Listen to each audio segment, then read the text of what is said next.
What is up, Bills Mafia? Happy Sunday, happy April, as we are officially in draft month, as it is April 2nd. Yesterday was April Fool's. I have no jokes for you tonight because we're going to be spitting facts right here on the BF Writers Club. And, man, before we get into football, what a time it is for sports.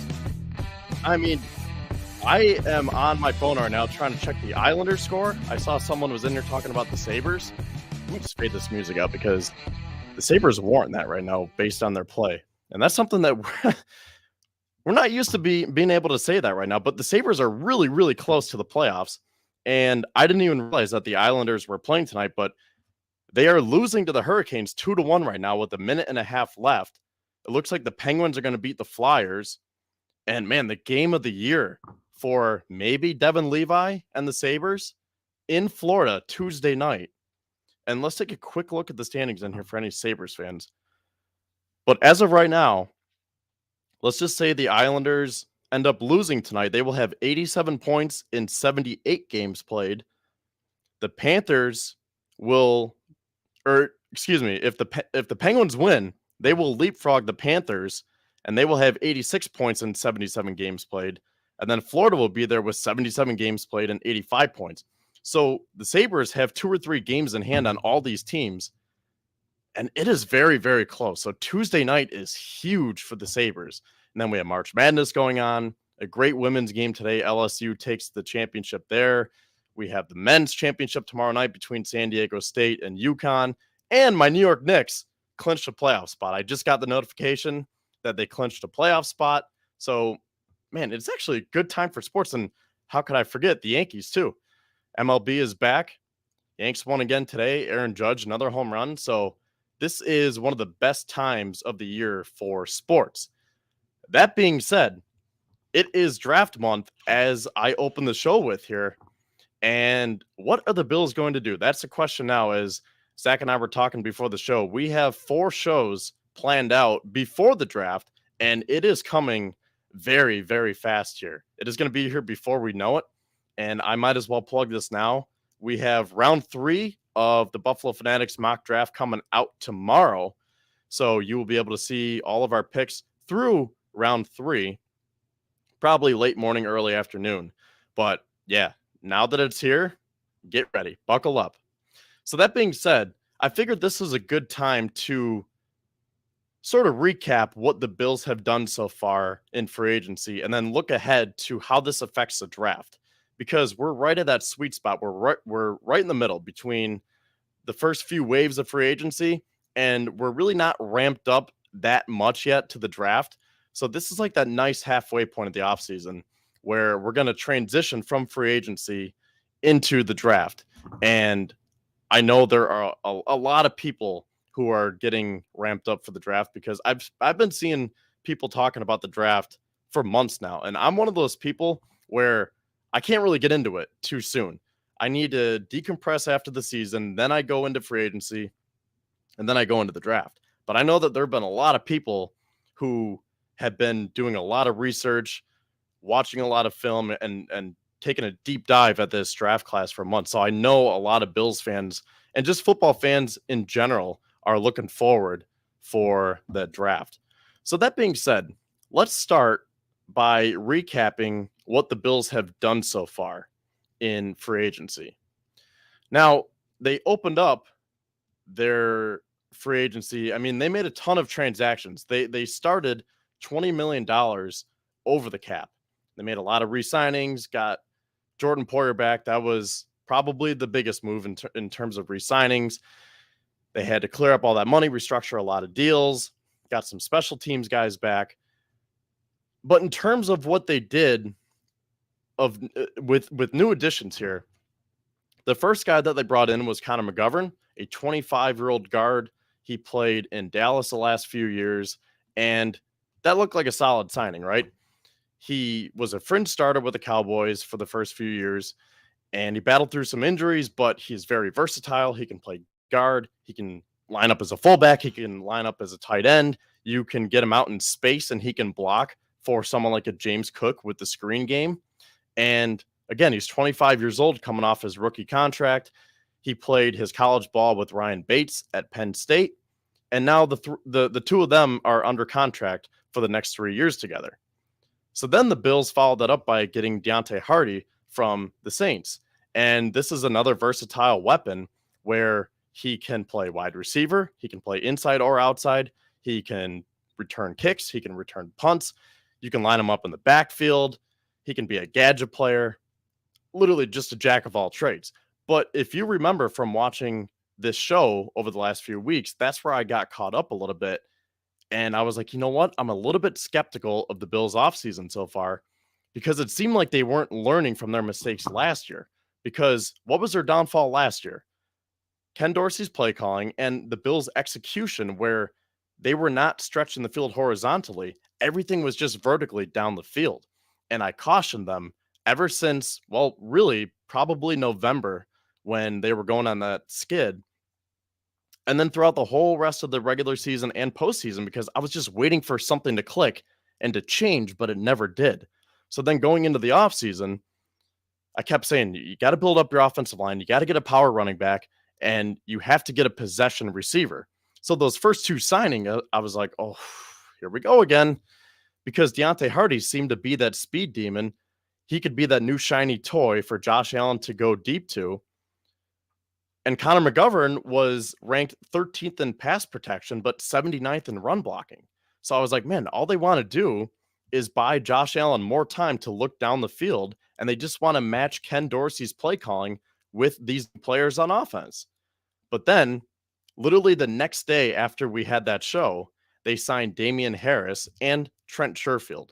And I love those two signings because Sherfield, we'll start with him because he came earlier in the day.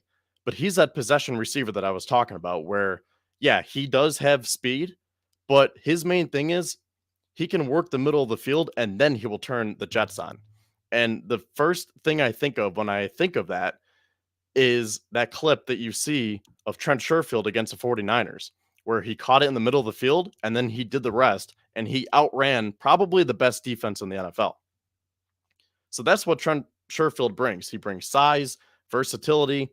He can be used as a blocker. He can be used on special teams.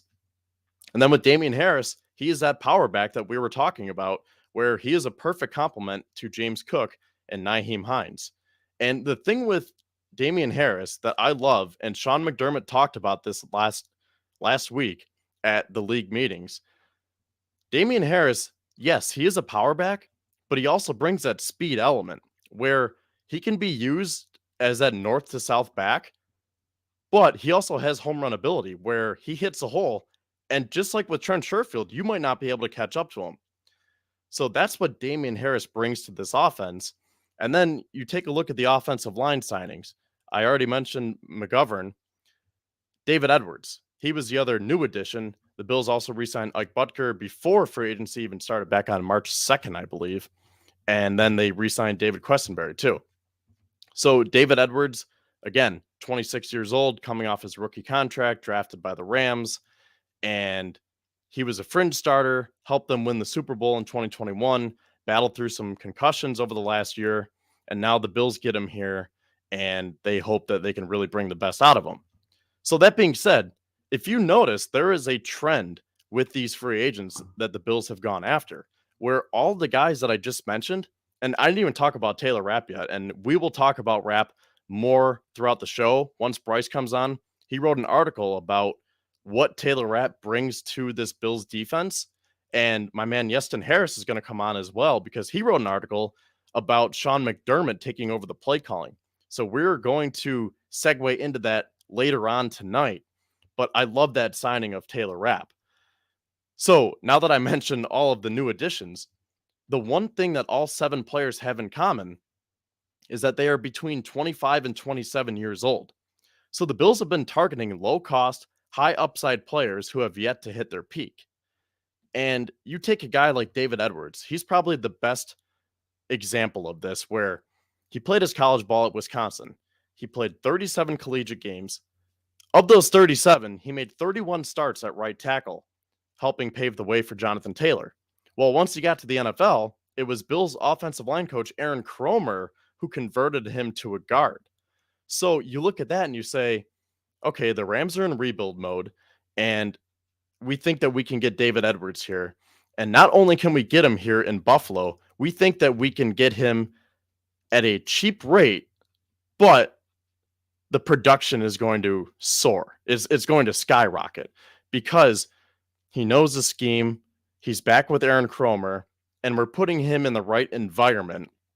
And we really think that our coaching staff can develop him, and that $1.8 million deal is going to look like a bargain.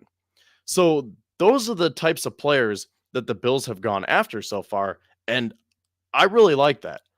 Now, I will get to the point where I don't like it because, again, you have to be naive and look at both sides here. But in terms of the positives and the pros, I really like what Brandon Beane did because he said at the beginning of the offseason, do not expect anything big. We did that last year with Von Miller, but we're not going to have any big ticket signings this year.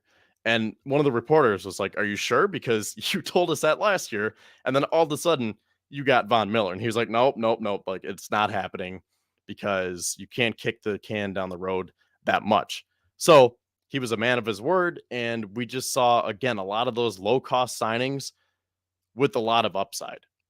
Now, speaking of the offensive line and getting into some of the cons now, this is where I got caught up because what the Bills have done to their offensive line is something that I call patchwork. Now, I know that I talked about this last week, but I'm going to say it again because it fits and it segues into the question that I want to present for tonight's show. And that's the analogy that I often use to describe this is fixing a road. So think of any road at the end of the winter, which ironically enough falls during the same time as the NFL offseason. What does it mainly consist of? Potholes.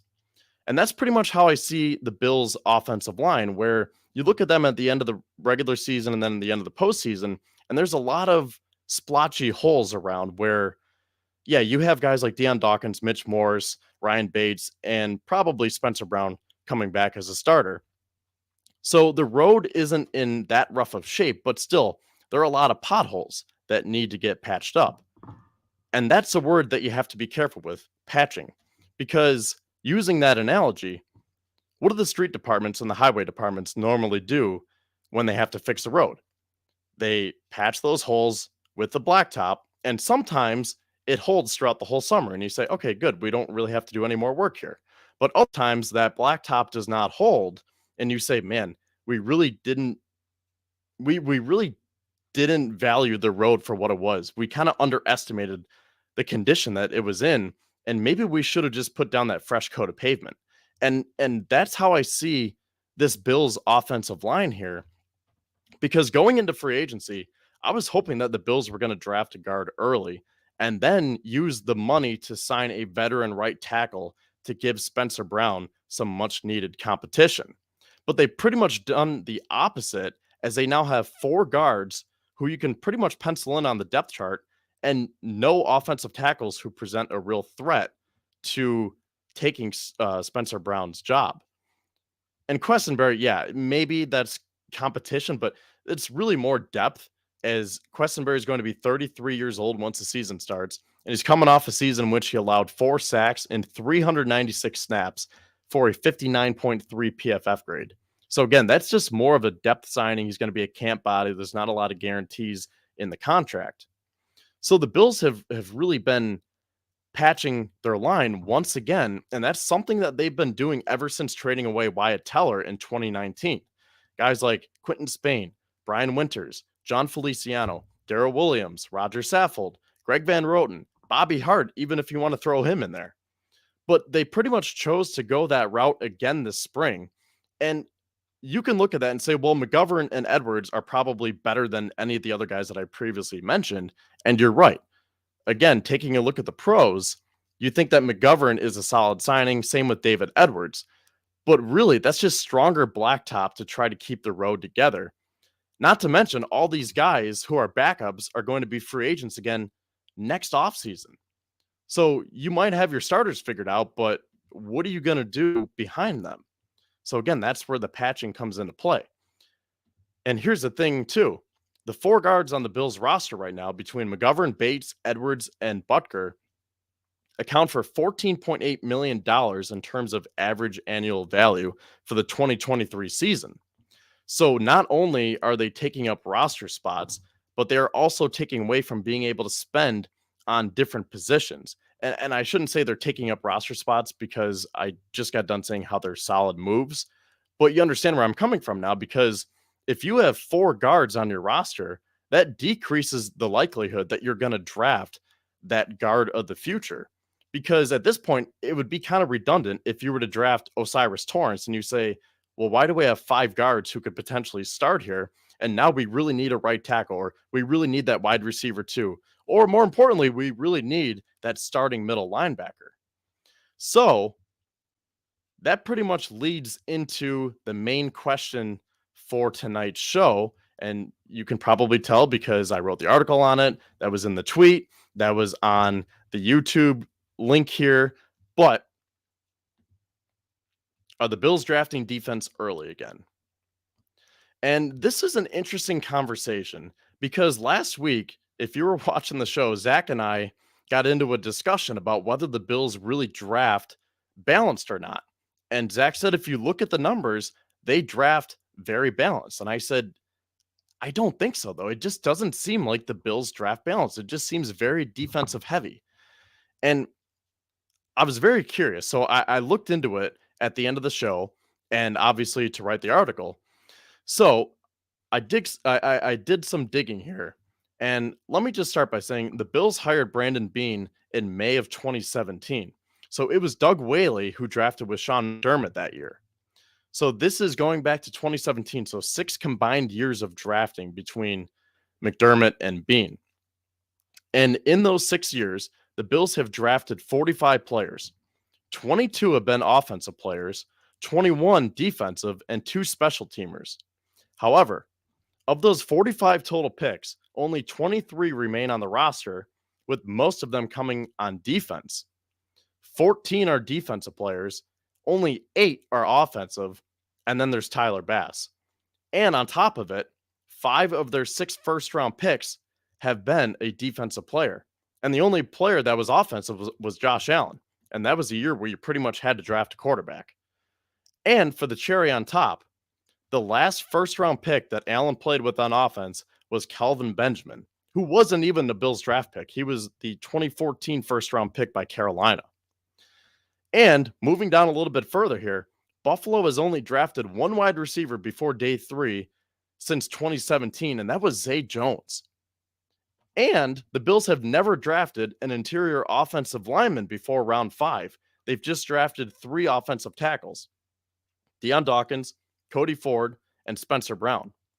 So technically, you could say Brandon Beane himself has never drafted a wide receiver or an interior offensive lineman before day 3. So again, Zach and I were both right, because when you look at it on the surface, you say the Bills have been very balanced with how they draft. But when you get down to the nitty gritty, you say, I really don't think it's that balanced. So basically what that tells me is that the Bills draft defense early, and then they fill out the rest of their team by getting day 3 offensive players. But the problem with that is those are just camp bodies who are used for that depth in competition, where you take someone like Isaiah Hodgins and 6th-round draft pick, looks pretty promising, but then the Bills say, well, we're going to keep Jake Kumaro over him for special teams, and he bounces up and down between the practice squad, and then look what happens. The Giants claim him, and they turn him into, I don't want to say a superstar, but he had a very nice season for the Giants. So that's pretty much the question that we're going to get into tonight. Are the Bills drafting defense early again? And I will say again, because now that we get into it a little bit more and you see how this really falls and how it filters down, this is a common occurrence where the Bills draft early more times than not. So I'm curious to see what you guys have to say. And I'm going to bring Zach on in a little bit, and we're going to continue our conversation from last week. But before we get into that, I just want to talk a little bit more about what positions they're going to draft here. Because as of right now, it seems like the Bills are pigeonholing themselves to to draft a linebacker here because middle linebacker seems to be a glaring hole. Now, I could be wrong. They could be very high on Tyrell Dodson or Terrell Bernard or Bale Inspector, but it just seems to me that they are setting themselves up to have to draft defense, specifically a middle linebacker, and someone that a lot of us fans and analysts and just people who have been looking into the draft have been talking about is Jack Campbell. Now, Jack Campbell is that stereotypical middle linebacker where you look at Sean McDermott, who is taking over the play calling now, and that's something that he's always liked to have in his defense. That big middle linebacker who can be the captain of the defense, like a Luke Kuechly or Tremaine Edmonds. But oddly enough, Jack Campbell has been training with Luke Kuechly. And the thing with Jack Campbell is he is that downhill runner where he can go after the running back. He doesn't really have that speed or athleticism like a Drew Sanders, but he makes up for it with his instincts because he has a nose for the ball and he can just go after anyone pretty much. And you can use him in coverage or just in the run game as well. So he is just that stereotypical overall great linebacker. And a lot of analysts are saying that he's more of a mid-second round pick. So if the Bills take him at 27, is that a reach? I don't know. Maybe they could trade back, but that's going to be kind of risky because you could easily run into a team like Kansas City who jumped the Bills last year because they looked at the Bills and said, "Oh, you guys want a cornerback? Well, we're just going to trade in front of you and we're going to get Trent McDuffie." So you have to be very careful with balancing reaching for Jack Campbell and not trading back too far to the point where someone could jump you right in between.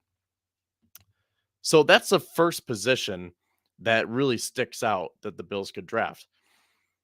Obviously, wide receiver is another position, but here's another position that I put in the article because, again, I'm talking about how the Bills are setting themselves up to draft defense because I don't want us to get let down or be surprised if they don't draft that flashy wide receiver immediately because defensive tackle is another position that needs some work. Now, they have been patching that up. So you could look at that and say that I'm contradicting myself because if they patch the offensive line but don't need to draft that guard anymore, why do they still need to draft a defensive tackle early? And the answer is they don't have any DTs under contract past the 2023 season. All 5 of their starters on the offensive line are under contract past this season. But now the Bills re-signed Jordan Phillips this last week. And here are all their defensive tackles: Ed Oliver, Daquan Jones, Tim Settle, Jordan Phillips, Eli Ankou, Brandon Bryant, Cortez Broughton, and Kendall Vickers. But all of them will be free agents again at this time next year. So that could really be a position where the Bills say, you know what, we need to get someone in the pipeline because we need to build this the right way. And we're going to get into some of the players that they could potentially draft because I was filling out my mock draft for our article that comes out tomorrow. And there's someone that has caught my eye that I definitely want to get into a little bit more here. But yeah, defensive tackle is definitely on the table for an early draft pick for the Bills. And, you know, I hate to say it because I'm sure a lot of people don't want to hear this, but edge rusher, that could be another position where the Bills say, you know what, best player available. We need another edge rusher. Let's just take him because Von Miller is recovering from his torn ACL. And right now you just have Greg Rousseau and you need someone to pair with Rousseau because then you have Basham and AJ Epinesa as a backups. And that's pretty much it. So the Bills still could re-sign Shaq Lawson. But at this point, as the days move on, maybe that's a little less likely. So that's another position where the Bills could look to in the draft relatively early based on best player available. So again, as much as some people might not want to hear it, the Bills could really use their first 3 picks on a linebacker, defensive tackle, and a defensive end. And I said this last week and I said this in the article. That's just going to be a tough selling point to the fan base because I think a lot of us are in agreement that the Bills need more help on offense and they specifically need another wide receiver to put behind Stephon Diggs and Gabe Davis, because you look at Gabe Davis and his contract is up past this season. So you might want to get someone in the pipeline who you can groom to potentially take over as a wide receiver too if Gabe Davis prices himself out. Because at this rate, do we really want to pay Gabe Davis 12 to 15 million a year? I'm not sure. A lot of that depends on what he does this season. But either way, the Bills have 5 wide receivers right now, and they need that 6th. And I don't want to see them spend a 6th-round draft pick on a wide receiver. I want them to take one early. And again, that's something they haven't typically done, where Zay Jones is the last wide receiver to be selected by these Buffalo Bills before day 3. And I think that is a huge problem right there. So that's pretty much how I finished the article, just by saying that you have to help your $250 million quarterback, because we saw last year that was one of their downfalls, where just Josh Allen did not have enough help. And when he doesn't have enough help and he's not getting the best play calling from his offensive coordinator, that's when he reverts to Sugar High Josh and he's playing hero ball and he's trying to do too much by himself. So that's why you have to surround him with the correct talent so that he doesn't go back to his old ways. And again, I like what they've done. Damian Harris, David Edwards, Connor McGovern, Trent Sherfield, all these guys are nice pieces. But again, I talked about the patchwork of the offensive line. Really, you could say it's patchwork on offense in general, because most of these guys, aside from Deontay Hardy and Connor McGovern, and Hardy can opt out after his first year anyways, but those were all 1-year contracts. So these aren't permanent solutions by any means. So that's why, as much as you want to draft defense for the reasons that I mentioned, you also want to draft offense as well. And that's why it's just hard this year, because normally the Bills do such a great job in free agency where they don't have any holes going into the draft. And for the first time in a long time, I think this team still has a lot of holes. Maybe they're not too deep, but still, they have a lot of positions that need to get addressed. And it's going to be very interesting to see how they go about it here. So, Zach, whenever you're ready, give me a thumbs up. I'm going to start looking over these comments. I see we have 123 of them. So I'll have to get to those while you are talking, Zach. So you good to go? All right. He gave the wave. He's good. So Zach, have you been catching up with the comments? I see we have 71 in our private chat, so I can't do my math that quick, but what's that, about 200 messages that I need to get caught up on? The long and short of it is that Bryce and I set an over-under on the term patchwork being used in your monologue about 2.5 times, and we hit the over on that, so you owe us something. Nice. Well, did my internet cut out? Was there an over-under set on that? No, we didn't get to that. I would rather say patchwork 3 times than have my internet cut out 3 times. So I think we're doing pretty good. Don't jinx it. All right. So, all right, Zach, you got to hear me talk for a bit there. You got to read over my article. You got to pretty much talk about this with us last week. But now that we have more stats and facts to back up our claims, where are you at with all of this in terms of what the Bills did in free agency and how they're setting themselves up for the draft? And then obviously we're going to get into our discussion from last week about how the Bills typically draft. But just starting with what they did in free agency, how do you feel about all of this as we move into April here? I'm feeling okay. Like, obviously the Bills didn't have a ton of money to work with, and considering the cap situation they were in, they've done pretty well. You've got, like you said, they've been targeting 25 to 27-year-olds, players heading onto their second contracts, and guys whose best days are hopefully still ahead of them or they're about to enter their prime. And that's just a better way of doing it than the past couple years, where the past couple of years, to borrow your term, they were patchworking the offensive line with 30-something-year-olds, just grizzled vets on near the end of their careers, basically. But I think Connor McGovern, if he pans out, you got a good starter there for a couple years. Probably keep him here for 5 to some years. Bates, you already know who he is. He's at this point he's their starting left guard until they find unless they determine that they need to upgrade that, and that's okay. I mean, I'm not too concerned about the offensive line. The only issue being Spencer Brown being left unchallenged, which I think will probably end up happening. Like, I don't think Bean's ready to fully give up on him yet. He wants to give him a full, healthy offseason, see what happens. And then after this year, if he doesn't take a step forward, then they'll be ready to move on from him and draft his replacement or sign his replacement. But that will be down the road. As for Sherfield, Hardy, I think I've already mentioned my thoughts on them in previous shows, tweets, what have you. I think they're solid additions. They're relatively affordable. They're going to fill roles. They're upgrades over the guys they had. Deontay Hardy is an upgraded version of Isaiah McKenzie, and with the potential to actually be a good slot receiver too.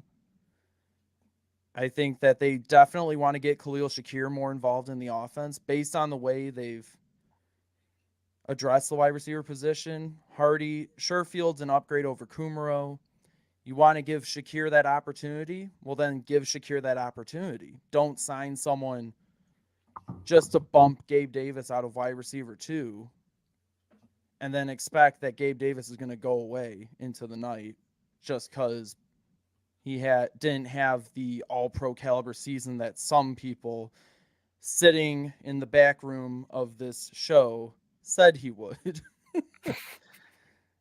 But like I said last week, I don't expect any major moves to come before the draft. Perhaps there's a move in the draft. Maybe the Bills do get DeAndre Hopkins and make it a draft day trade or something, but I still don't think it's realistic. And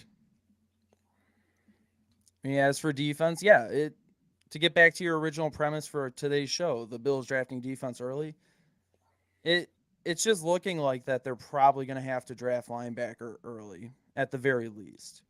I mean, we know that Bean and McDermott said that they're going to have an open competition at middle linebacker.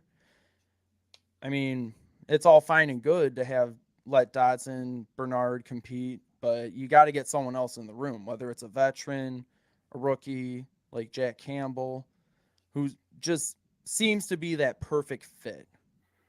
He is athletic enough. He, like Tremaine Edmonds, he also went to Iowa, so that checks off a McDermott box there because he likes the Iowa program and the players there. I'm telling you, I think that Campbell will be a Bill by the end of April. And whether or not the Bills decide to take him at 27, which many consider a reach, or they trade down early in the second round and try to get a better positional value or pick value for him, I don't know. That's up to Bean, but I think you just got to take the player that you want when you have the ability to.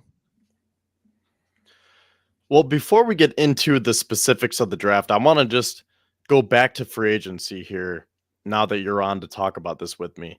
And again, I like all the signings, but the offensive line was where I got caught up because I think that they've done pretty much everything that they could have so far at the wide receiver position. They didn't have a lot of money to work with. You get Deontay Hardy, speed demon, versatile, can do a lot of different things. Trent Sherfield brings some more size and versatility in that capacity with him. But now they just have to finish it off by finding one in the draft if they don't trade for DeAndre Hopkins, which is still on the table. A little bit less likely from when we talked last week, but I think the best route right now is to draft that wide receiver too.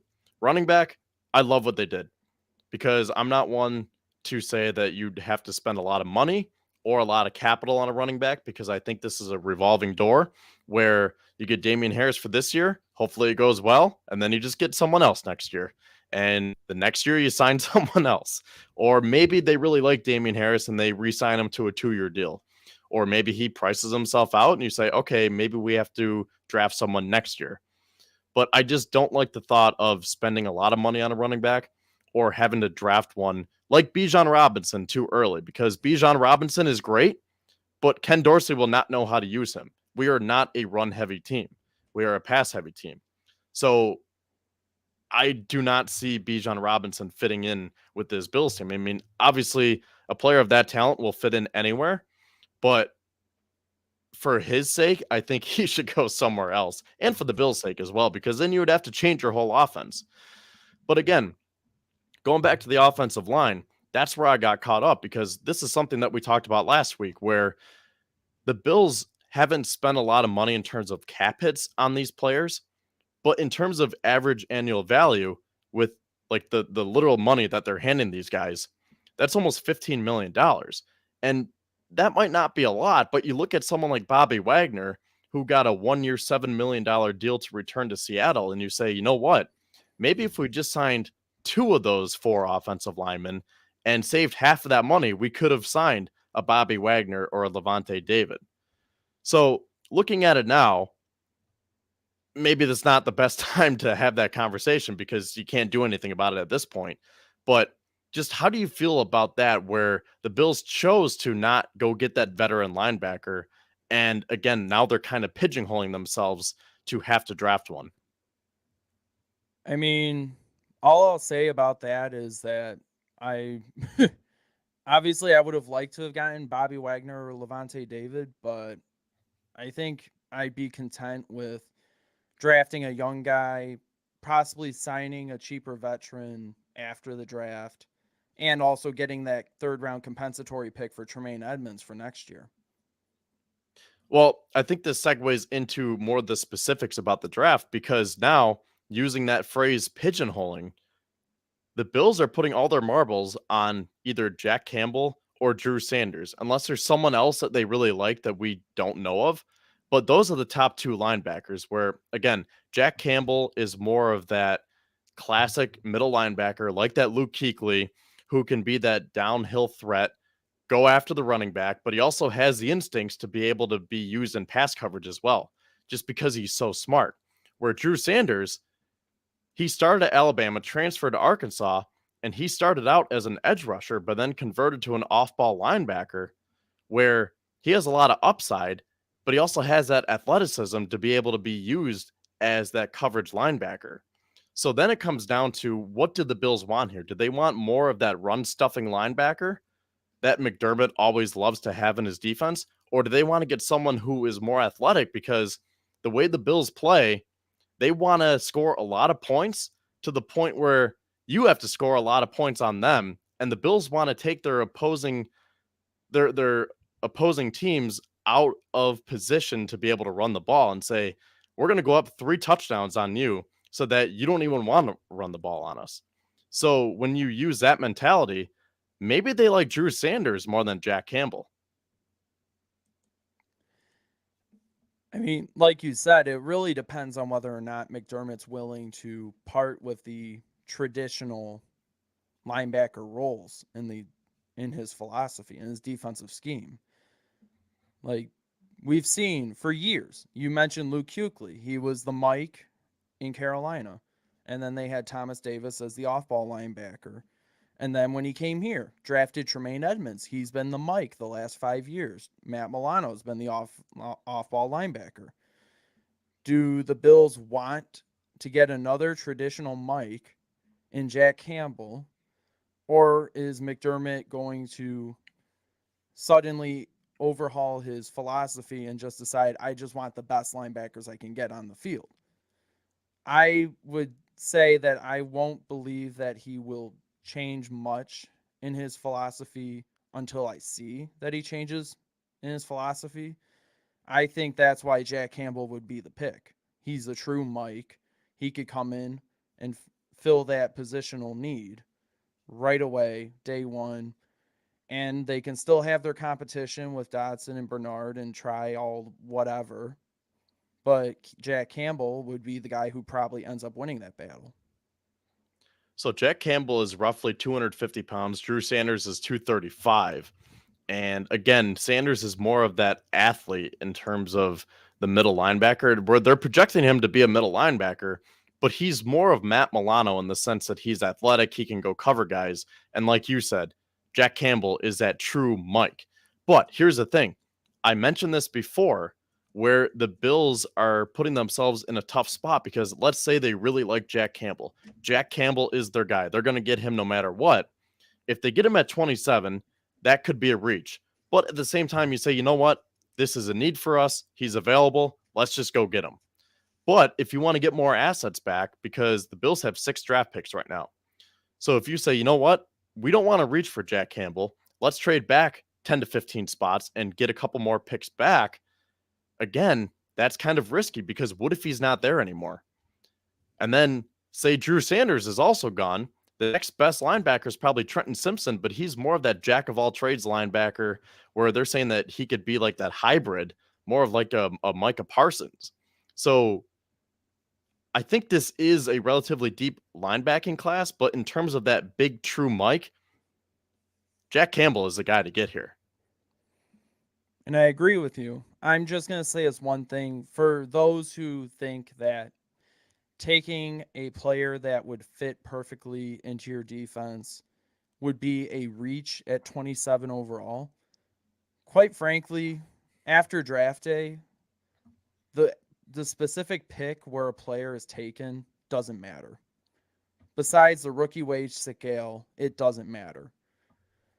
I mean, yes, being taken in the first round versus being taken in the second round, there are perceived expectations that come along with it. There's a difference in perceived expectations, but it doesn't mean much besides the team just saying, we want to get you on our team, and this is where we're going to take you to ensure you're on our team. Now, here's the thing. I want to talk about day 2 of the draft before we get Bryce to come on, because I want to hear his thoughts and then transition into the Taylor Rapp signing and the defense as a whole. And then again, Iestyn will be coming on to talk about how this defense might look under their new play caller here, their new / old play caller. But how do you feel about round 2 for the Bills? Because let's say they do get Jack Campbell or just any linebacker in general with their first pick, whether that's at 27 or they trade up or down. So linebacker, that's done. Done with and over with. You don't have to worry about it anymore. What do you do next? Because I think we can all agree that the Bills need more weapons, and wide receiver is still a hole that I think needs to get worked on here.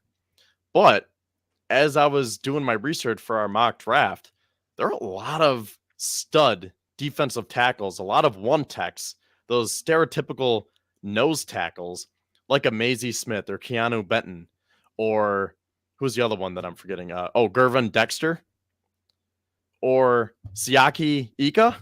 He might be more of a 3rd round pick, but the point is there are a lot of good defensive tackles where the Bills might look at that and say, best player available, let's just take one of these guys and we'll worry about wide receiver next round.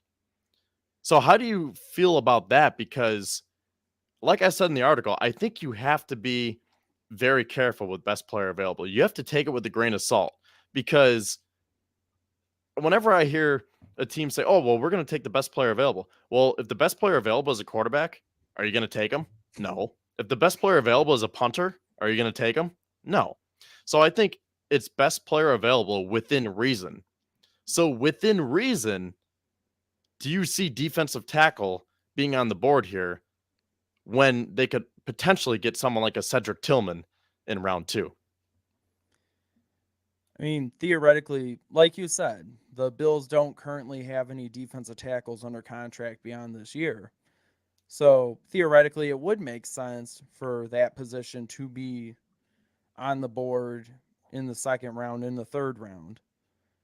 I mean, and we don't necessarily know who they'd want to bring back after this season. Like, Bean has talked about how they want to keep Ed Oliver, but we don't know whether or not, 1, he'll warrant a contract extension, or 2, the Bills could afford to give him whatever he wants if he breaks out.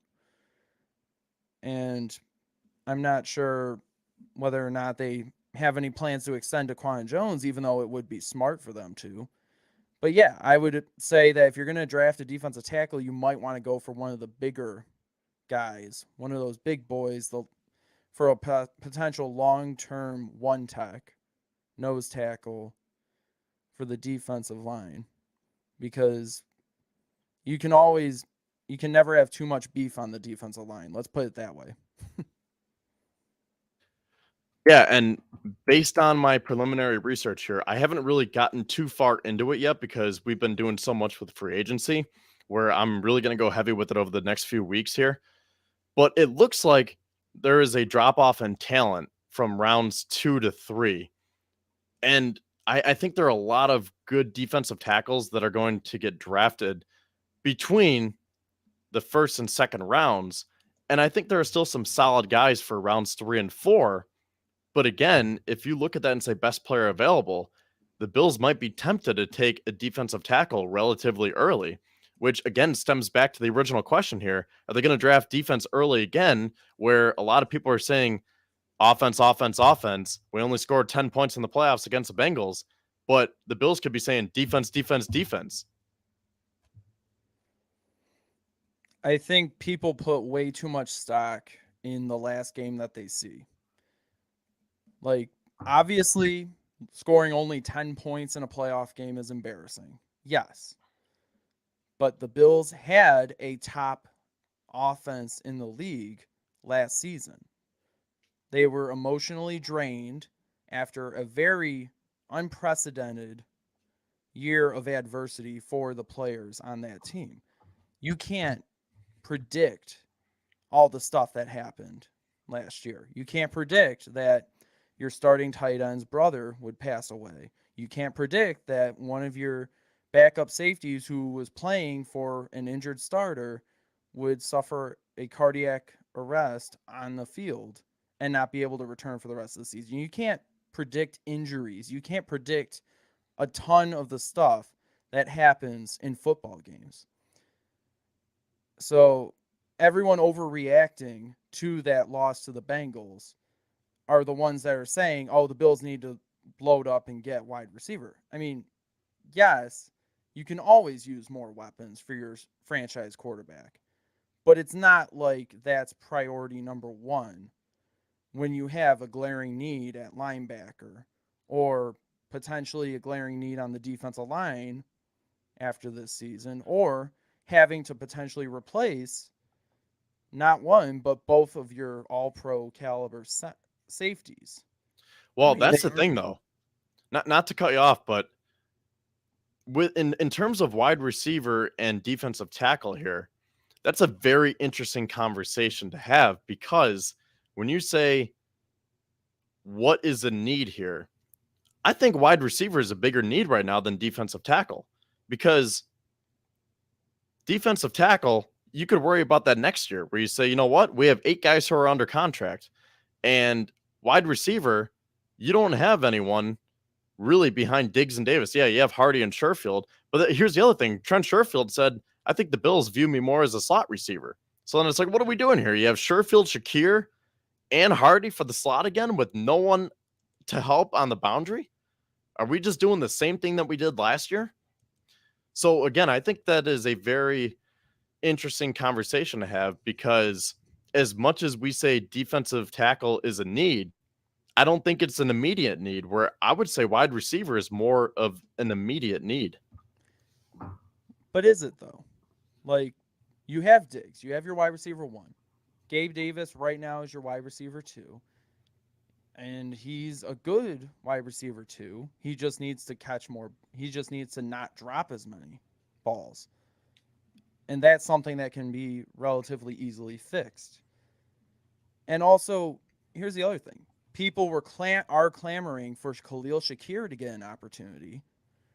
But what happens if you draft another wide receiver? If you draft a wide receiver early, whose touches are he going to be taking away from? You're going to take away some from Gabe Davis? Sure. You're going to take away from whoever the slot receiver is? Probably. If you want a wide receiver in the first or second round and you think that that's a top priority, then you're saying that you want to basically push everyone else down the depth chart a notch, including Khalil Shakir, the guy that everyone wants to see more from. So that's why I think the fact that the Bills did not go out in free agency and or go onto the trade block and go after a big name free agent wide receiver was a good thing. Because you have these young guys. You have Khalil Shakir. You got Deontay Hardy coming in, who has the potential to also develop into a good receiver.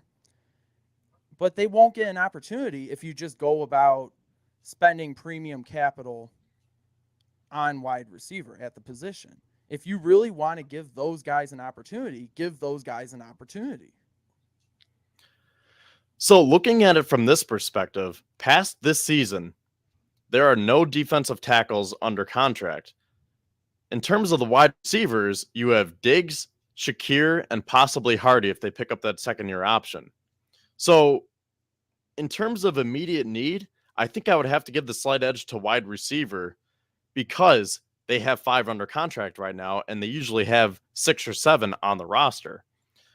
I could really see it both ways because you could look at that and say, well, look at it past this season, because if you're trying to win now and in the future, you have to get someone in the pipeline at defensive tackle. But the same can be said for wide receiver, where you say, you know what, we need to spend some high capital on it this year to not only fill out the wide receiver room this year, but to also get him in the room for next year to potentially take over for Gabe Davis. Because defensive tackle is one of those positions where you could, I guess I'll use this phrase again, you could patch it up with guys like Jordan Phillips on another cheap 1-year contract, or you can maybe extend Daquan Jones or get Tim Settle back for another year. But wide receiver, you have to go get some high-end talent. And I don't think it's one of those positions where you can say, yeah, let's not worry about it because looking down the road, we should go get a defensive tackle. So let's just get a wide receiver. We'll pick one up on Saturday, 3-4 o'clock towards the end of the draft. We won't worry about it. So I think they're both needs, especially looking at the 2024 season. But in terms of right now, I'm going to have to give the slight edge to wide receiver. I mean, if we're talking about those two positions in a vacuum, then yeah, wide receiver is the bigger need than defensive tackle. I'm not saying that they can't or shouldn't or it should ignore wide receiver until rounds 5 through 7 or whatever. I'm just saying that I think that as it stands right now, wide receiver isn't their top priority. Middle linebacker is. So again, let's say they care middle linebacker in round 1. I'm going to throw out some names who I like here. So if they go with my plan of attack here of going wide receiver round 2, or at least relatively early, I like Cedric Tillman, wide receiver out of Tennessee. And then for round 3, not to spoil my pick for tomorrow, but Siaki Ika, big nose tackle from Baylor. He was 357 pounds, dropped down another 22, so he weighed in at 335. And I think you could get him as a rotational piece for now and work him in. But if they see it the other way around and say, let's go get defensive tackle in round 2 while we have all this talent, again, I like Keanu Benton. I like, of course, their names are slipping me again, but what's his name? Maisie Smith and Gervin Dexter, too. Those are the 3 that I like for round 2. Maisie Smith, I saw a mock where he could even be in round 1, but if they want to go that route, those are the 3: Maisie Smith, Gervin Dexter, and Keanu Benton. And then for round 3, wide receiver could be Jaden Reed from Michigan State. Yeah, I think round 3 might be a good place to go for wide receiver. But also, too, you got to keep in mind, I know somebody mentioned this in the comments that it is a relatively weaker wide receiver class than we've seen the last couple of years. So, I mean, that's another reason why I think that wide receiver may not necessarily be as big of a need in the immediate term as other positions on the roster, because you can, if you miss out on one of the top prospects this year, then you just wait till next year and get one of those guys. But it seems like wide receiver sort of getting into that point as a position like running back, where you can find a good quality wide receiver in the draft almost every single year. Well, with that, I'm going to bring Bryce on because I want to see what he thinks about all of this because he is one of our other writers as well, obviously. And he is working on his mock drafts. And I know he's been a big offensive guy, but I think he also likes the defense because, we try to be well balanced here. And again, it's just that hard thing to do is finding the correct balance. So with that, Bryce Martino with Big Baller Bean in the background tonight. Yeah, there he is. What's going on? So, Bryce, where are you at with all this? Going back to the opening here, how the Bills are potentially setting themselves up to draft defense early again. How do you feel about that? And what positions do you see them attacking here? Yeah, I think I do agree with you and your article and the opening discussion here that Buffalo is gonna be drafting defense early and often this year. You need linebacker, maybe D tackle. Who knows how they feel about pass rush with Von Miller injured? So, and all their moves so far this year have been on the offensive side of the ball. They've had some plug and play guys in free agency this year with Taylor Rapp. Who knows how he's going to be, but I think none of these moves that the Bills have made on defense leads them to stay away from drafting that position in round 1, round 2, maybe even round 3. So I think you do have to take linebacker first round, no matter how the board falls. Yeah, that's what I think too. I mean, if they really do like a defensive tackle in round 1, sure. Like I said, Maisie Smith has been climbing the charts, so maybe they really like him or someone else. Maybe they like a wide receiver. If Jackson Smith and Jigba is still there, I don't think he will be, but if he is, or maybe someone else, Zay Flowers, I've seen mocked to the Bills, maybe Josh Downs, Jordan Addison, maybe they take one of them and then they can kind of flirt around in round 2 by trading up or down to try to find their linebacker. But I just think that right now, your main goal is taking a linebacker first.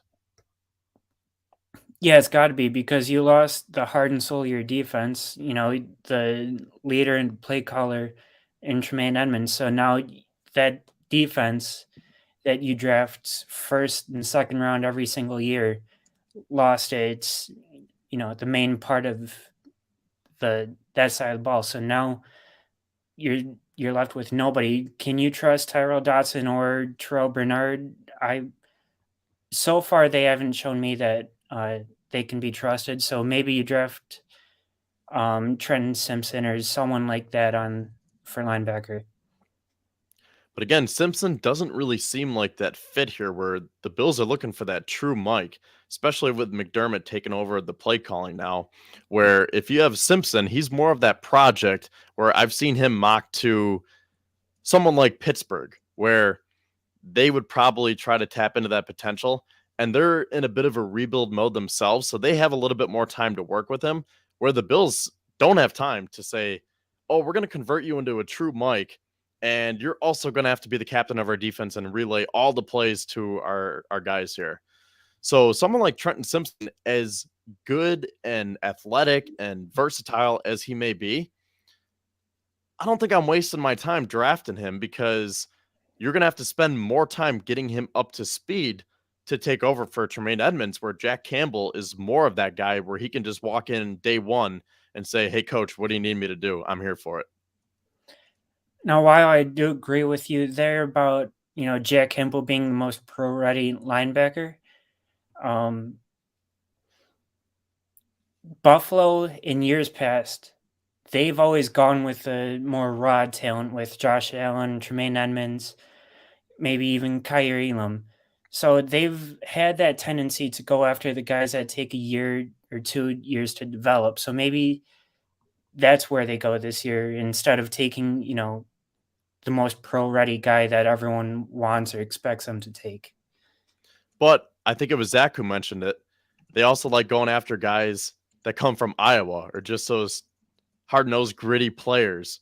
So Jack Campbell would definitely fit that trait right there, coming from Iowa, being a big, tough farm boy. So I could definitely see them take Campbell, but I see what you're saying too.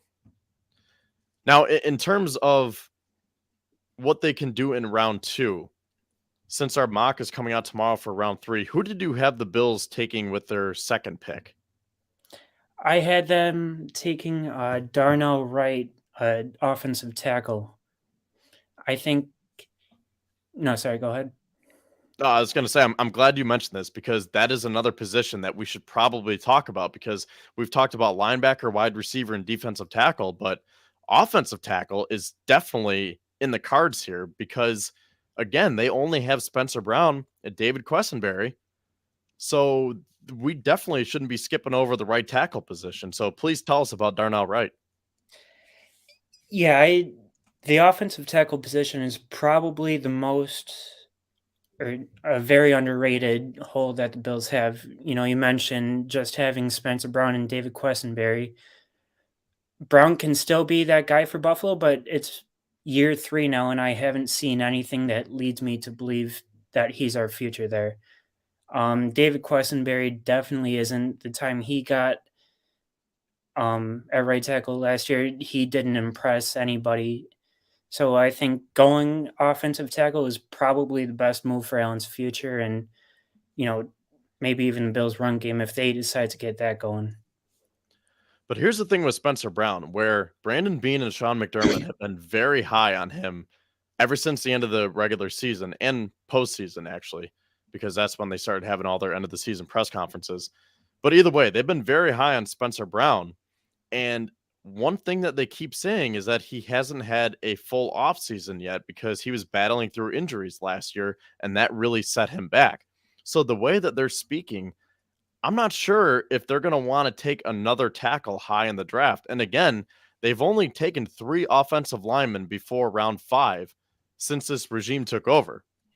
So based on their track record, that's something that they typically don't do. And if they're still high on Spencer Brown, I'm not sure if this is a year to do it. But on the flip side, they also didn't find that veteran to give him competition. And like you said, Quessenberry is more depth. He's really not competition. So I was thinking that they were going to use some of their money to go get someone like a Brandon Shell or just another free agent who was out there. We talked about Jermaine Illuminor, who ended up going back to Vegas. But ultimately, they stood pat there. They put their money on the interior, and that's still a pretty big hole. So now it's like, well, with free agency kind of towards the end here, obviously there are still more players that you can sign. Are they really going to want to draft one to hinder Spencer Brown's growth and development? Because I think what they do in the draft says a lot about what they think about Spencer Brown, and what they think and what they say are 2 different things. And that's why I tend not to believe 90% of what comes out of their mouth. Because, last year they said they're not going after any big time players. They got Von Miller and OJ Howard. So now they're saying that, they still believe in Spencer Brown and still think he can be their future. But is that just some of the BS that comes out of their mouth year after year, or do they actually believe that? I'm kind of leaning towards them not actually believing it and just hyping it up, because what he's put on tape the last 2 years hasn't impressed me at all. Josh can, roll out to his right side. James Cook and Devin Singletary couldn't run out to the right side the last couple of years. So now, if they're really investing in the offensive line and want to keep Josh upright and keep him, from being another Cam Newton, you got to invest some more time and resources to the right tackle position instead of, maybe hindering your future trying to make Spencer Brown work. Now, I'm going to throw it back to Zach here because I want to round out this segment by talking about one more position that I think could be on the table here, and that's tight end. And the guy that I want to bring up for this is Darnell Washington, where he can be used as a tight end, and they're saying that he can also be used as a tackle. So could that be competition for Spencer Brown, where you get someone who has raw physical traits like that? He's very strong, very big. He's not too polished. So that way you're not necessarily blocking Spencer Brown, but you're also getting someone who you get him in the room and say, oh man, this guy's coming for my job. So, Zach, what do you think about the potential draft pick of Darnell Washington, or even just a tight end in general, as a position to target here for the Bills? I mean, this is a position where the Bills have been acting like they've been wanting to run a lot of two tight end sets over the last few years. They've tried it with guys like Tyler Kroft, and then Jacob Hollister, most recently OJ Howard and Quentin Morris, but they really haven't been able to find that tight end two behind Dawson Knox. So do you see the tight end position being a position that the Bills could target in the draft to not only help Dawson Knox, but to also help Spencer Brown in the blocking game? I will say my first part of a response will be for two things. One, the suggestion you're saying that maybe he could. What did you say? It was like something about him pushing Spencer Brown at offensive tackle. Like, I don't know. That just sounded weird. Like, that's not going to happen. But I get what you're saying about the reason I said that is because they're saying that right now he's a tight end, but based on his physical traits, NFL teams might want to turn him into a right tackle. And in that case, Spencer Brown would have time to still say, you know what, I'm still this team starting right tackle. But if the Bills give this guy enough time to develop properly, by next year, he could really be pushing to take my job. Okay, I don't know who the heck was saying to convert Darnell Washington from tight end to right tackle, but that sounds insane. Like, the dude's a tight end. He's an athletic tight end. He can catch the ball and is a really good run blocker. Why would you want to move him to a position he's never played before when you could just keep him as a tight end? And like you said, you could run more two tight end sets. The Bills always seem to want to have, at the very least, one receiving threat and one blocking tight end in that room in their 12 personnel packages. So why not get someone like Darnell Washington who can do both? He can block, he can pass catch. And no, Bryce, in our private chat, he just said something about, do I want Bobby Hart as tight end too? Yeah, no, not at all. No, get out of here. Put him in timeout. Come on, get out of here. Oh, come on. It's a good question. It makes about as much sense as moving Darnell Washington to right tackle. Let's play. Yeah, who said that? Mike Mayock? Like, go with the times.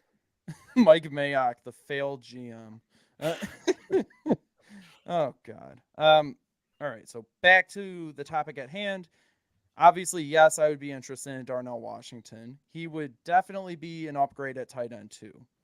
And again, he's can both catch passes. He's an athletic freak. And he can be a blocking tight end. So that would fill that check mark for the offense and for McDermott. So I would be interested in him. So aside from using his size to be able to block on the offensive line, in terms of just the Bills getting a tight end in general, a tight end too, to be able to be not only a pass catcher, but a run blocker, because I think Dawson Knox is without a doubt the pass catching tight end for this team. But I think to complement him, you get someone who can line up, like you mentioned, Bobby Hart, but better, where the Bills actually used Bobby Hart as that tight end two last year. That's pretty much how he lined up. And that's not a permanent solution. So that kind of shows that they might want to get a run blocking tight end who, okay, maybe to rephrase what I was saying about taking Spencer Brown's job, maybe he doesn't take Brown's job, although that's something that the Bills really could do if they want to look into that. But just to provide more stability in running situations. So do we see a big run blocking tight end potentially going to Buffalo early in the draft, or just in general? I would say more likely in general. Bryce, what are your thoughts on this? Yeah, as much fun as I would have watching Darnell Washington in a Buffalo Bills uniform, I don't think it's going to happen in the first 2 rounds, 1 or 2 rounds, whatever he's projected going. I think we have more pressing needs than tight end 2 to draft early on. But I would love to see something happen in middle rounds. Got a super chat from William. Appreciate that, William. He says, if Mayer is there at 27 and you're Bean, are you taking him? Knox and Mayer would be fantastic. I would agree. I'm a Notre Dame fan, although I will admit I didn't watch them as much as I should have this year. I was always working on Saturdays. I did go to a Notre Dame game at Syracuse at the Carrier Dome, or should I say the JMA Wireless Dome now. But yeah, Michael Mayer, he is a very, very solid tight end where he might not have best measurables, but I was reading a scouting report that said something about like maybe he doesn't test that well, but he's just a proven commodity where he knows how to work the defense and he's that big body who will rack up the touchdowns. So, yeah, I mean, if you could pair Dawson Knox and Michael Mayer, that would be a great pair. But here's the thing. To me, that'd be a reach at 27 when you have other holes to fill. If this was last year or years past where the Bills did such a good job of filling all their holes in free agency, and you say, we can literally draft best player available. The Bills did such a good job last year of doing that they were able to draft a punter with their first pick in the 6th round. But we're not doing that this year, where they have more pressing needs to be able to say, hey, best player available, let's just go get a tight end in round 1. While I agree, Dawson Knox and Michael Mayer would be great, I just don't see that happening this year. Yeah, neither do I. I mean, like you said, we have more pressing needs. Linebacker has to be filled within, at pick 27, no matter who you take. Wide receiver could even be a possibility. Offensive tackle. I mean, there's a bunch of other needs to fill at 27 before tight end. Zach, before we transition over to Bryce's article about Taylor Rapp and getting into the defense, any final thoughts about Michael Mayer or just tight ends in general? Well, I would have to say I agree with Bryce. Like, it would be nice if the Bills would go ahead and take one of the top tight ends, because this is a really good tight end class. But I think that they're going to have more pressing needs to worry about early in the draft. I do think, though, that they may very well take one day 3. All right. Well, with that, let's transition over to the defense now. We are almost an hour and 15 minutes into tonight's show, and Iestyn is in the background now, so we're going to be getting to him momentarily. But to lead into Iestyn, I want to talk about the Taylor Rapp signing, because that was very, very interesting, where we were talking last week at this time about what the Bills could do during week 3 for agency, and we're like, well, maybe they'll just sign a couple of low-cost veterans. They'll bring back Jordan Phillips and Shaq Lawson, which they did bring back Jordan Phillips. But Taylor Rapp was not on my radar, especially after the Bills re-signed Jordan Poyer, and Rapp even admitted that the Bills were looking at him as a Poyer replacement. But then they get Jordan Poyer to come back, and they still get Taylor Rapp for a very team-friendly deal. So, guys, how do we feel about this? Because now the Bills could potentially run some 3 safety sets.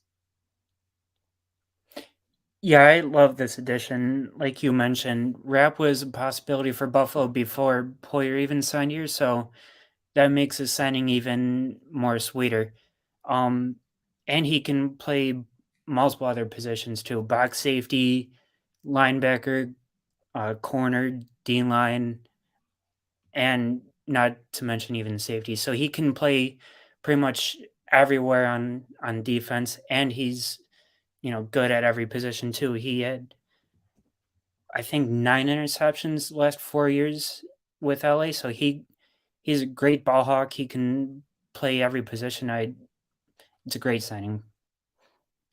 Zach, before I get to you, the thing that I want to say about Taylor Rapp, again, he's a guy within that age range, 25 to 27 years old, coming off of his rookie contract, where the Bills look at that and say, hey, you had some nice years with the Rams, but we think that we can turn you even into more of a special talent here. And on the surface, it looks like he could be a Micah Hyde replacement. But digging into it a little bit deeper, like I was saying, maybe they use him in some more 3 safety sets where you could use Taylor Rapp, Micah Hyde, and Jordan Poyer this year.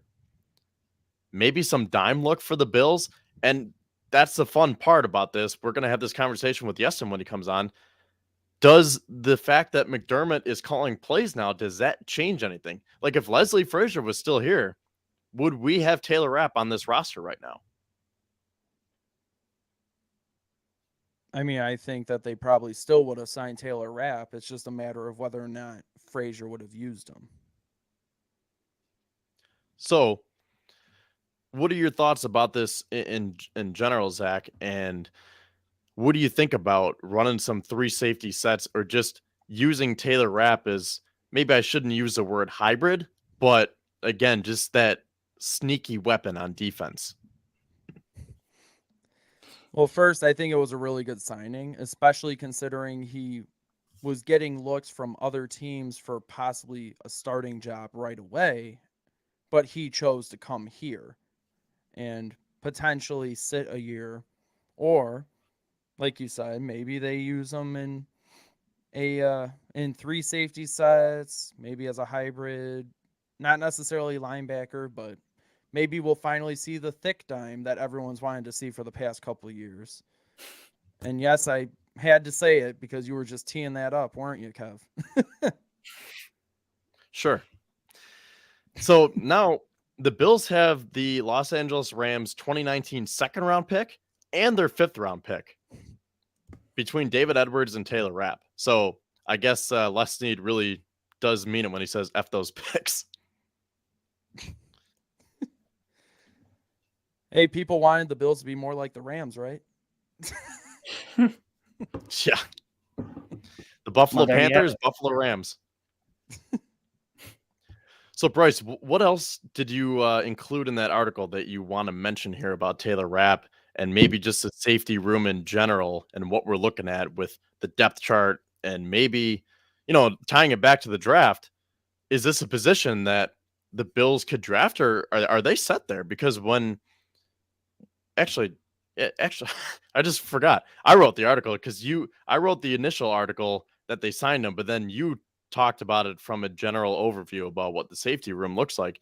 And when I published the article and I was sharing it on Facebook throughout the groups, I said the Bills just built back their safety room incredibly fast here, where they went from, I don't want to say one of the worst safety rooms, but the way that they went in a span of 2 to 3 weeks here was pretty insane.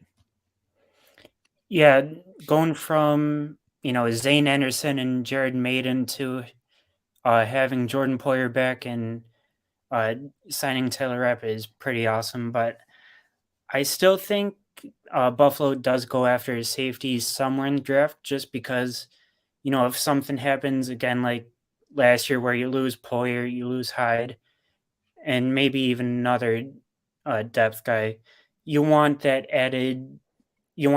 other player there. It's just so you don't have to go signing straight free agents and hoping that you can plug and play them and, get at least some of that talent back. So I like Buffalo going after a safety in round maybe 3 or 4, just to have that, someone there for the future. So we're not drafting someone super high next year like we're doing with Tremaine Edmonds' replacement this year. One last thing I want to mention too is, he's not the fastest player in the league. He's kind of slow for a safety, so I'm not sure how Buffalo wants to, fit that into defense. Maybe keep him more as a linebacker / safety hybrid. So do both of you guys think that the Bills should and will draft a safety? Because I'm almost looking at this saying we don't need to draft a safety as of right now. Like, yeah, I understand why you would want to, but if Damar Hamlin can actually make a comeback here, you have Micah Hyde, Jordan Poyer, Taylor Rapp, Damar Hamlin, Jared Maiden, and Zane Anderson. So, and Cam Lewis, if you want. So there are 7 safeties right there where looking at the future, yeah, you might want to draft one, get one in the pipeline, but you could do that next year as well. So could the Bills just totally not draft a safety? Because a lot of people thought they were going to draft one last year to get him in the pipeline, and they didn't. They actually didn't do anything to the safety room last year, and they ran it back with what they had. So would you guys be shocked if they do not draft a safety come April, but it is April, so in 4 weeks here? Yeah, I would definitely be shocked because, if Jordan Poyer or Hyde go down, you want a decent enough safety in there to replace him instead of having Zane Anderson or Jared Maiden step up. And I know I already mentioned drafting for the future once before, but if Micah Hyde suddenly retires, you don't want to be stuck trying to find 4 or 5 guys to fill his position next year when you could just do it this year, draft one player and just get it over with and not have to worry about it in future years. Zach, what are your thoughts? Yeah, I'm with Bryce here. You got to draft one this year. Last year, they didn't draft it because they didn't need to. Well, need to because, they were extremely fortunate. Hyde and Poyer had not missed that many games over their careers in Buffalo. And then last year, you got plagued with injuries. Hyde went down early in the season. Poyer missed a few games.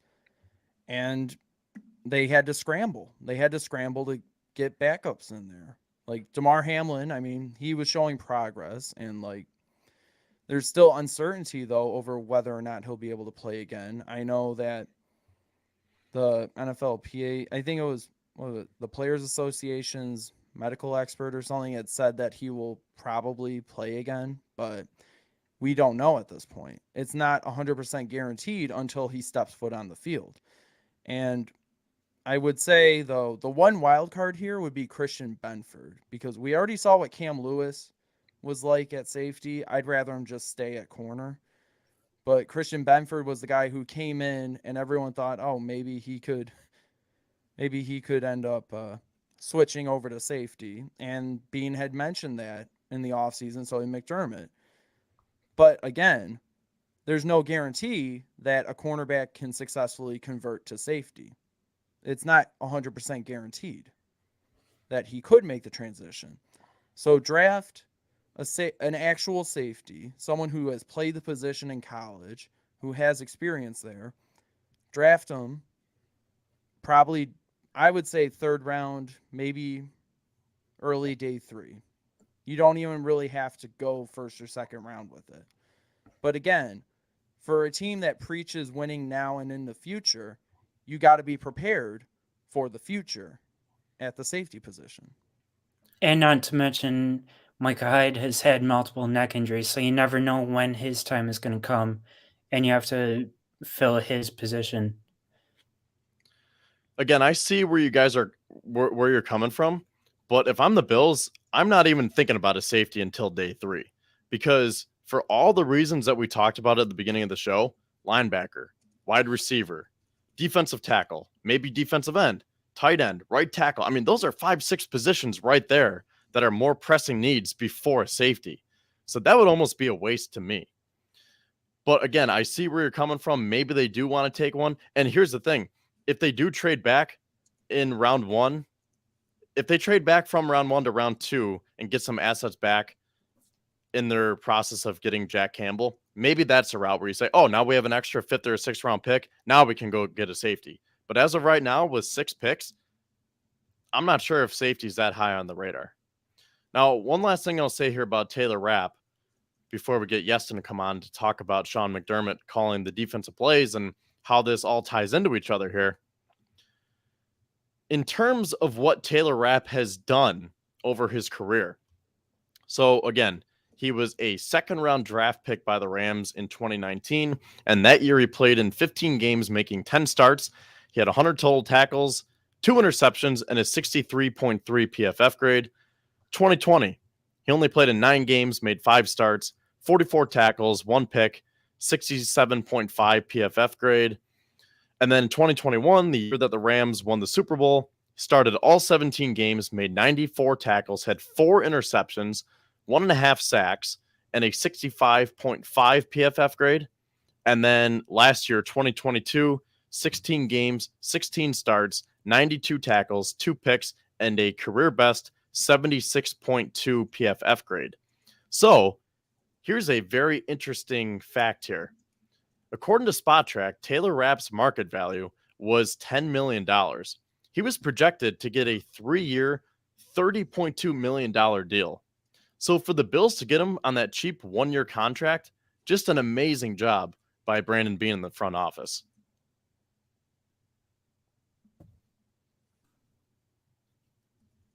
I think it was a great move for, this late in free agency where, Taylor Rapp still being available, SpotTrack having him at, I think it was $10 million per year, and Buffalo getting him on a 1-year, very, very small deal. I think that was a win for us. All right. I think with that, we are going to transition to Iestyn Harris and Sean McDermott. You guys are good to stay on, right? Yeah, I am. All right, so we might as well go with the 4-person panel here for the first time this year, at least. We used to do that last year when we had the Writers Club going, but now we can get the 4-box pattern going here between me, Zach, Bryce, and Iestyn. Good evening, everyone. How you doing? I am barely alive. How are you, mate? Well, wasn't expecting to hear that, but hope you can make it for the next half hour. Yeah, I'm sure I can survive it. So for the viewers that don't know, you're up in the Toronto area, correct? I am, yeah. The Great White North. Although, now it's just sort of north. I gotta ask, are you a Maple Leafs fan and a Raptors fan? I don't... You can't ask me if I'm a Maple Leafs fan when I'm surrounded by Sabres fans. That's just it's a pointed question. I feel like you don't want the people to love me. But yeah, I am a Leafs fan. I'm not a Buffalo native. I'd never been to Buffalo. That was never my place. The Bills happened to me, but the Leafs were forced upon me by my family. So don't blame me. So I saw last night that you guys have to play Tampa again in the first round, and what is it, 8 years in a row now of not being able to get out of the first round? Or if they lose this year, will it be 8? I think it's this year makes it 8, and I am not overly optimistic. I gotta tell you, I mean, I've been a Bills fan for a while, and you get used to and you get comfortable with the kind of knowing the team that they were, and throughout the drought, your expectations were pretty low. After this many years of the Leafs being really good until April, you get used to it. It doesn't hurt so much anymore, Like I'm comfortable. I'm sitting here with all my wits about me and an acute awareness that I'm probably going to watch a hockey series this playoffs. I can't even imagine 7-8 years of not being able to get out of the first round because we are just so tired of the Bills not being able to get over the hump. And it's been 3 years, and I know couple that with the 17-year drought, so it's really 20 years. Mm-hmm. But the Bills were at least in the AFC Championship game. To not be able to get out of the first round, I would go crazy. Oh, it's lunacy, but it's also sort of it's sadistically comforting at times, Like you know what you have. You understand that this is a defined thing and it's not changing. And I don't think the Leafs have done anything to get them over the hump, and I don't think they've done anything to have them fall short of the hump. And it's uncomfortably comfortable. And are you a Raptors fan? No. You're gonna hate that too. I'm a Boston Celtics fan. Oh, I Nick know. Celtics, baby. Yeah, I mean, I think that being a Celtics fan in Toronto is kind of an oddity, because everyone here is, of course, Raptors people. But I mean, my excuse is that I'm not from here either. The only teams that I think I owe my allegiance to are the ones given to me by blood, and that's the Bills. And everything else kind of comes second. All right. Well, speaking of the Bills, let's get back into football here. So, Yes, sir. you wrote an article this past week I did. talking about the new play caller for the Bills, and he's really Yes. not that new, No, but he is new. you may have heard of him. Yeah. He's a little known guy known as Sean McDermott. I think he's Irish. Anyway, McDermott, he's obviously got an extensive history of play calling here, but I think that it's a lot shorter than a lot of people realize. I mean, he's got 20 years of coaching defense before he became a head coach of the Bills. But his actually being the man with the clipboard yelling into the microphone for half of a game every weekend. He's only been doing that for 6 years. 8 years before he came to Buffalo as a head coach. 2 years in Philly, where he promptly got fired. And then 6 years in Carolina, running a defense that didn't always do statistically well, but they were one thing above all else, which is they were regularly aggressive. And it's a shocking change from the passivity of the Bills' defense of modern day. They pretty consistently, put the same lineup out there and let the offense do what they're going to do, but they just try and throw the spaghetti at a pretty slippery wall, if you track the metaphor.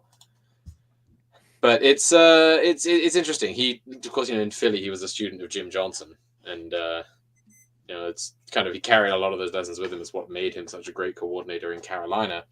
But he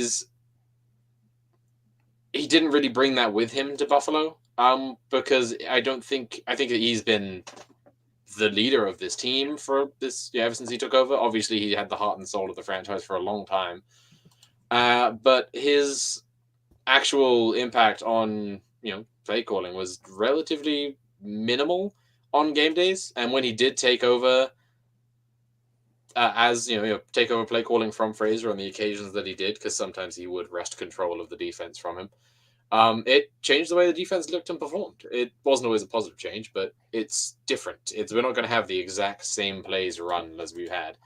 He's not going to sit here and replicate everything Frazier did. Yeah. So, what were your initial reactions when you found out this news? Because this was something that goes back to, well, the last day of February, pretty much, because it was a very long time that we were waiting to find out what the Bills were going to do with their defensive coordinator position. And then it was announced on February 28th that Leslie Frazier was stepping down, and the Bills were just going to roll with it. Mm-hmm. And there were some rumors that McDermott was just going to do it himself. And then as time went on, it seemed more likely. And then he confirmed it last week at the league meetings. So what were your initial thoughts when you found that out? I found out that when I found out that he was taking over play calling officially, I was honestly quite happy about it. I think that his style of play calling was always aggressive at the defensive line, which is where one of the more marked changes between him and Leslie Frazier is that McDermott was always aggressive at the line of scrimmage on defense, and he had these interesting blitz packages that he would always run back in the day, and I'd love to see a return of that. But I don't want it to cost the quality and consistency and discipline of the secondary, which has been the strength of the team since he and Frazier took over back in 2017. I think that it's a positive change. The change was necessary to lose Frazier. Then, of all people, I think that at the time that Frazier's decision came out, McDermott was the best on the market. There were no big-name free agent defensive coordinators or soon-to-be defensive coordinators. He just kind of took a look at it, because Frazier's decision came in at an inopportune time. He, obviously the decision to step down was a difficult one for him, and he took his time making it. But by the time he did announce it, there was no one left to hire. If the Bills were going to move on from him in a more permanent manner, as opposed to the 1-year break with speculation that we currently have, I think that him letting go at the time that he did was oddly tactical. may have put the Bills into a position where they needed to retain him, or at least for a security of next year and beyond. Now, what were your thoughts at the end of the postseason after that terrible loss to the Bengals? Because there were a lot of fans who wanted Leslie Frazier fired, and Ken Dorsey for that matter. But in terms of Leslie Frazier, here's a main stat that stuck out to me. 107 points and 1,407 yards. That stands for the amount of points and yards that the Bills have given up of their last 3 playoff losses. So going back to 2020, the Bills are averaging almost 36 points allowed per game and almost 470 yards allowed per game under Leslie Frazier. And if he is supposed to be this defensive mastermind, how do his defenses always crumble in the playoffs? And we've seen time and time again where they play that soft zone nickel coverage going back to 13 seconds. And then this year when it was 3rd and 2 on the Bengals and they're giving them 10 yards of cushion. So that was a stat right there that angered a lot of fans, including myself, when how are you supposed to look at that and say, how are we supposed to get over the hump when we're giving up 107 points and 1,407 yards over our last 3 playoff losses? I believe that the main problem is that the main problem to the fans is that they don't have a convenient enough scapegoat. But the main problem for the actual team was that we consistently lost the line of scrimmage, and when you have to rely on a top tier secondary performance, play in and play out, then you're going to fall apart. They can't cover enough of the field to you will be consistently giving up short yardage, which is what the Bills have done, or at least giving underneath yardage, and of course you can't stop Tyreek Hill running past you for 1,000 yards on a 3-yard slant, but if you win at the line of scrimmage, then he doesn't get the opportunity, right? The same thing goes for the performance against the Bengals this season, and both performances against the Chiefs of the 2 years previously. My initial thought is that we just don't have there is no specific individual to blame. You can look at Leslie Frazier and say, oh, look, the play calling was bad. But I think that it's dishonest to call it that if you don't have a more sort of intimate understanding of what calls he made and how they were bad and how they could have been improved upon. What could you have done better? What errors did he make that you don't think another guy would have made? Were they listening to the advanced statistics too much? For example, the 10-yard cushion on 3rd and 2 when they're at the 10-yard line, the 15-yard line, based on analytics, that's not a bad call in that scenario. It's not the wrong call. It's a call. You could have picked a different one, but if they're listening to if you're an advanced analytics guy and you agree with advanced analytics in most scenarios, then you should agree with that call. The result of the call does not change whether or not it was a good or a bad one. It's what you do in that situation when presented with it. And Frazier generally made good decisions when presented with these situations. But the problem is we consistently faced these phenomenally well quarterbacked defenses. And if you track Leslie Frazier's track record over the years, you notice that his defenses only ever really fell apart completely and in their entirety when playing against any quarterback who was arguably top 3 to 5 in the league. You need guys who can fit tight windows because it's a zone the secondary zone, and any elite quarterback can play well against zone coverage, regardless of personnel, regardless of play call. See, and that's a problem. Like, to be able to get over the hump, I don't care how good the quarterback is. If you're a good defensive coordinator and if you have a good defense, you have to figure out and scheme how to beat Patrick Mahomes and Joe Burrow. Because that was the thing in the playoffs where a lot of people were saying, well, Von Miller was hurt, Micah Hyde was hurt, the whole DeMar Hamlin thing. And yes, I understand all of those factors. But at the end of the day, the way Leslie Frazier was calling his defense, you could have had 11 Hall of Famers out there and the Bengals still would have won. Just because they totally outcoached us to the point where all they were doing was dinking and dunking on us.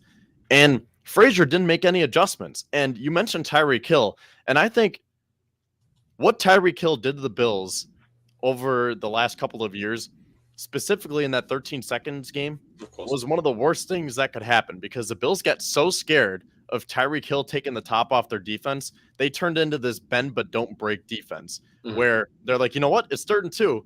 Go ahead and get the first down as long as you're not getting a touchdown on us. We'll just hold you to a field goal.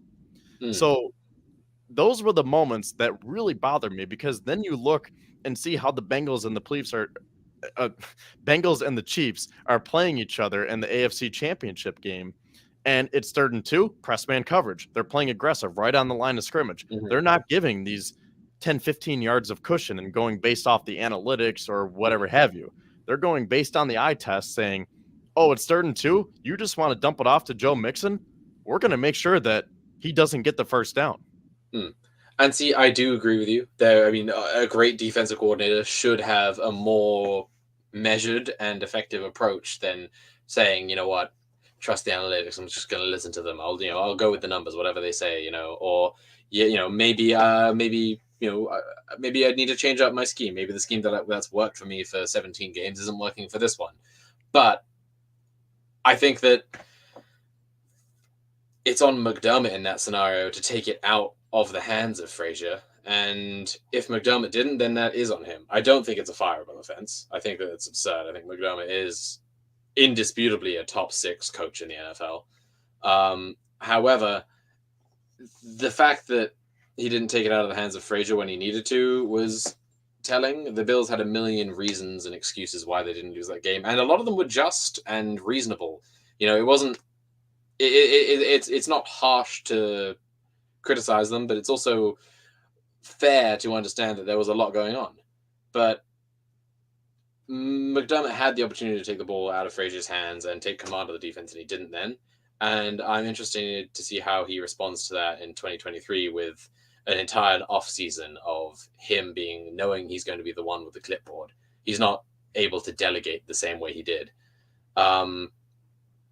It hurt losing the way that we did, but also I think that a large part of the Bengals' loss was, yes, the defense played poorly when they absolutely needed to play well, but perhaps it wasn't such a significant blowout. The Bills weren't so utterly dominated on defense that they couldn't have pulled out a win or made a close competitive game happen if the offense had taken any time off the clock, if they had any degree of possession whatsoever, if they'd ever moved the chains at all, if they'd ever given the defense a moment. I think that the defense played poorly, but there was far more than just the defense and the defensive play calling that was wrong in that game.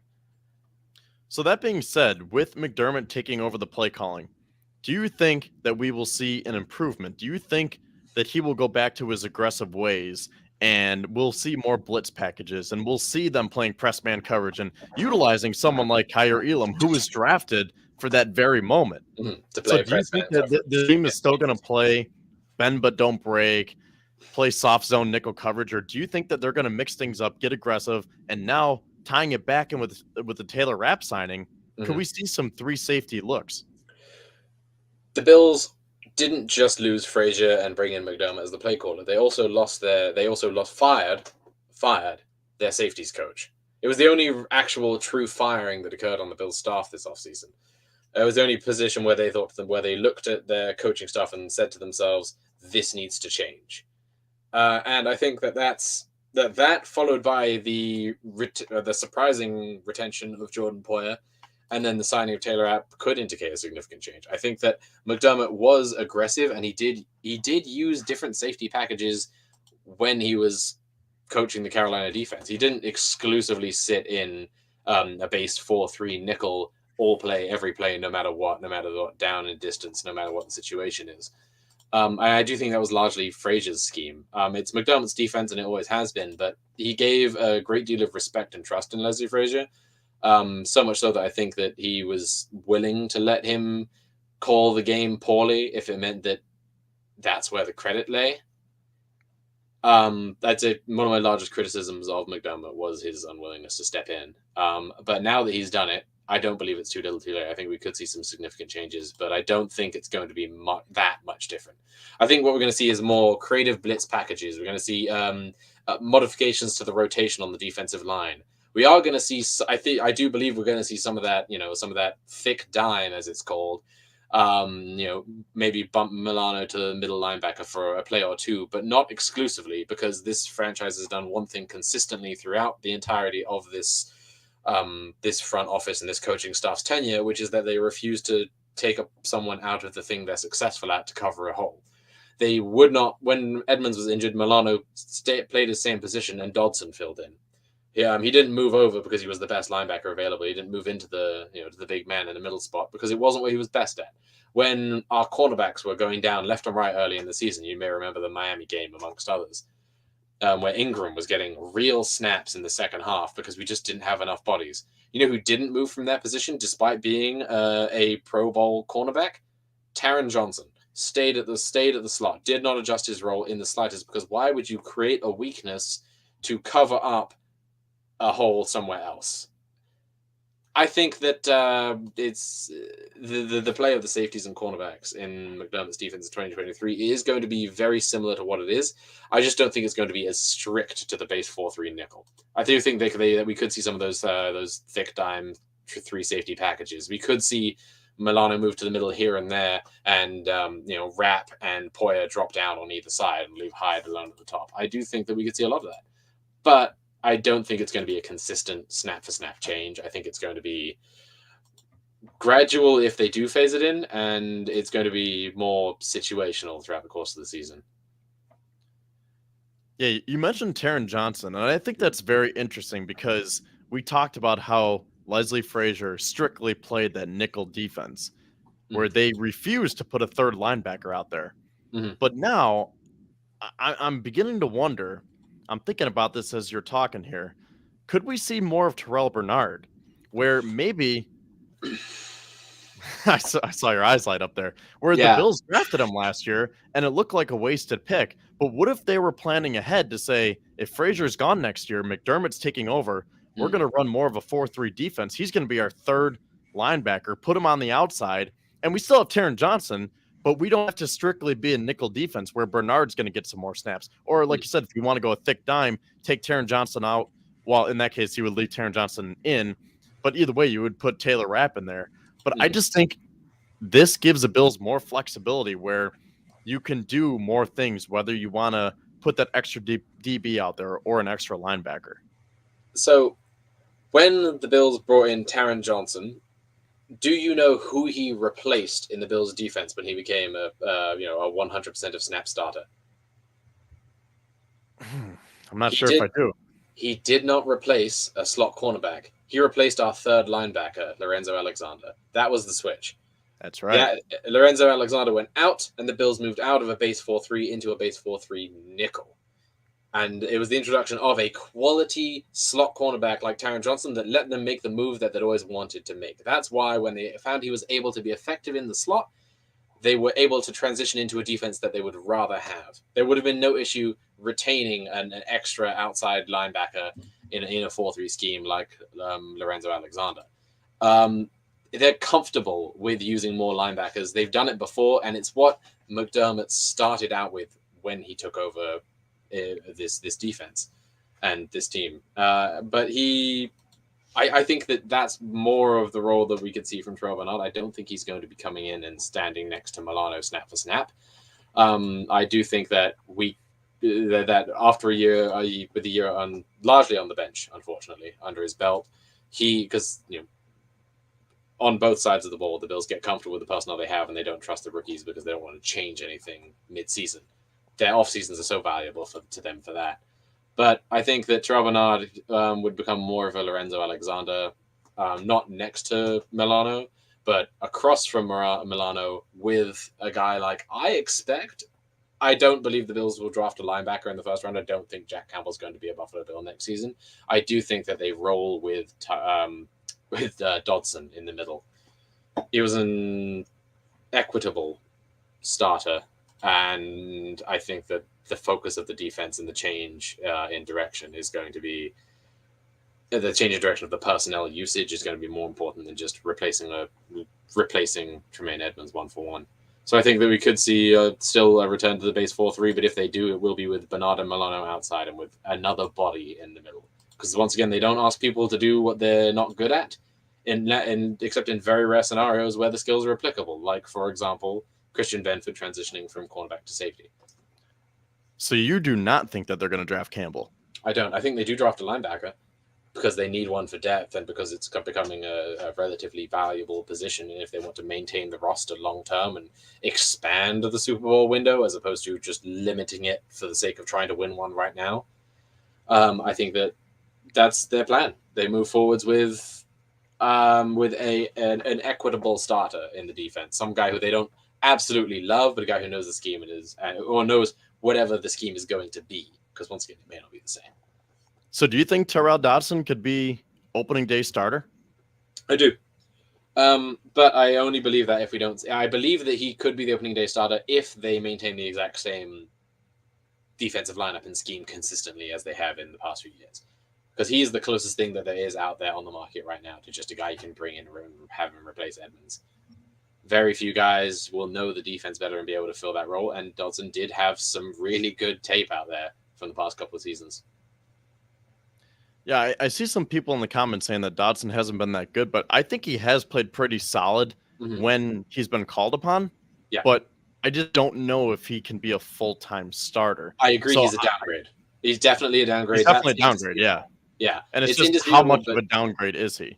Exactly. And I think that he's a reasonable enough down. I think that their margin between Edmonds and Dodson is closer than the fans' margin between Dodson and Edmonds is. I think Edmonds was the clear starter and the best guy they had, and so they would use him for every snap, and there's no point putting a guy who's second best out there just because you can when you have Edmonds out there and healthy. But Dodson was not a problem on defense when he was filling in for Edmonds, and not a problem is going to have to be good enough, especially if you expect the Bills to invest on offense. So let's just put some hypotheticals together here. I could see this Bills defense rounding up as you have Milano, obviously, as your weak side linebacker. And then I'm going to say either Jack Campbell or Tyrell Dodson as your middle linebacker. Sure. And then you have Taron Johnson in the slot, platooning with Terrell Bernard, mixing in some 4-3 with some nickel. And then you might be able to mix in, like we talked about, some dime looks and put Taylor Rapp back there with the third safety. So I think the Bills are just trying to expand what they're doing on defense here. And that's another quote that Sean McDermott had where he said, no matter how close you are with someone, he's not going to think like you do. So that means as much as Leslie Frazier was my defensive coordinator and my assistant, and as much trust and faith that I put in him, at the end of the day, he is never going to have the exact same thoughts that I'm going to have. So there are some things where you look at that and say, Leslie, why are you calling that there? I would have done this differently. And I think that's what we're going to see, where maybe Frazier was a bit too conservative last year, and McDermott's going to say, you know what? I'm going to be more aggressive. I'm going to mix things up a little bit, and we're going to see how this defense will react. Definitely. I think that I do think that Frazier was the even-handed voice on defense, though, and I think that McDermott trusted Frazier to the point of he appreciated his experience, especially because Frazier, of course, a former head coach as well, and as well as being an extremely long-time defensive coach.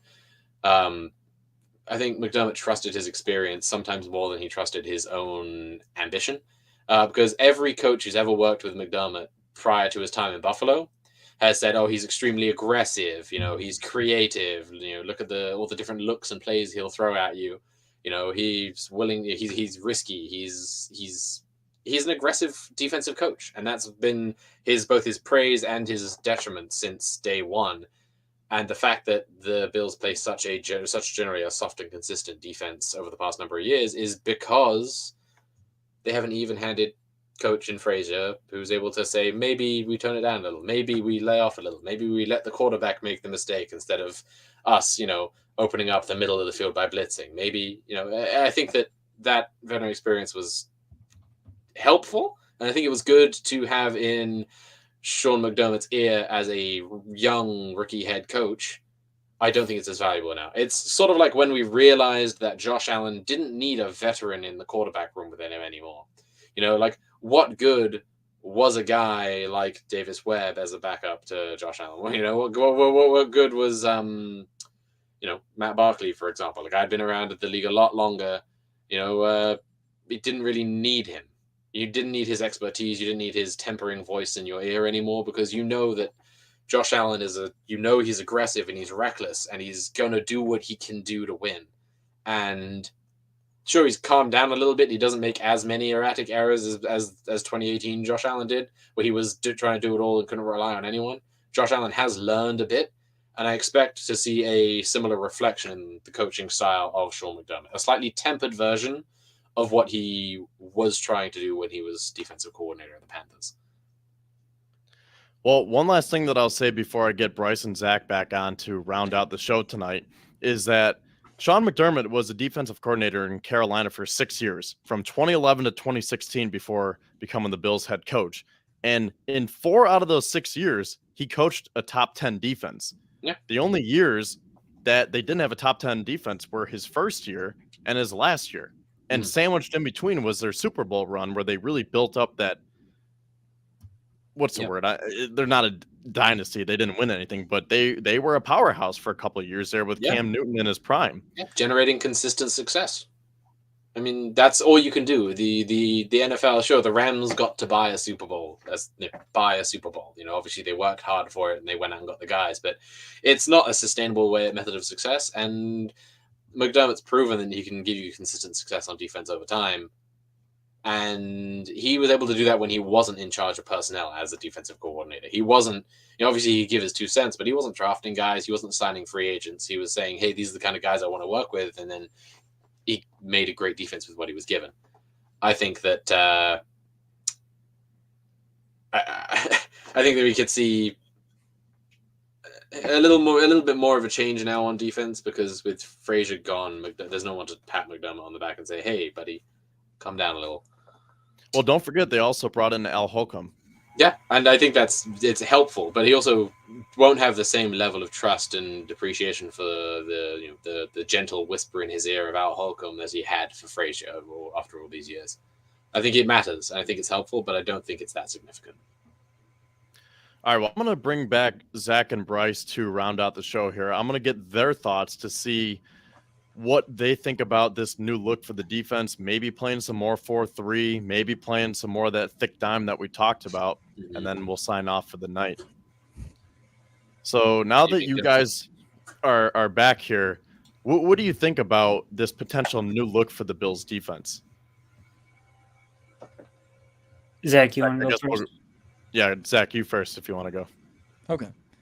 I mean, I think that it's probably going to remain mostly the same. I mean, just the general base formation will probably still be a nickel. They'll just have to figure out who's going to be filling the Mike role, vacated by Tremaine Edmonds. They'll have to figure that out. You may see, now that they have Taylor Rapp, you might see a bit more big nickel, which would be awesome to see. Mix it up a little. But also you want to keep Teron Johnson in the game because he's one of your best defensive players as well. So you could very well see more thick dime, and maybe it's just Milano at linebacker, and then like Taylor Rapp or Jordan Poyer down closer to the line of scrimmage. There could potentially be a bit more positional versatility on defense. Yeah, I think it's something that McDermott and Brandon Beane have said in the past is that they try and give themselves options, right? That's why they go out and get a lot of different. They try and bring in a new skill set to each position room. They try and find, someone who does things a little differently here and there. It's to generate variance and give them the ability to do things that they may not have been able to do before. Bryce, what are your thoughts about this? Yeah, just piggybacking off of Zach, I don't think as long as McDermott is here that the defensive scheme is going to change a whole lot. We're probably still going to run a zone package because, that's been McDermott's thing since he's got here. It's worked for the bad teams and it's got us to the playoffs. It's not going to change just, like that now that he's taken over play calling. Also, I think Rapp would probably be more towards the line of scrimmage considering his recent time at linebacker and defensive line with the Rams. instead of, Poyer, where he's been flourishing at safety and in zone coverage. Say that last part again. You cut out. Yeah, I was just saying, instead of Poyer, being that linebacker where, keep him at safety where he's been flourishing in zone coverage and, being that ball hawk that we've seen since 2017. Put Rapp down by Milano.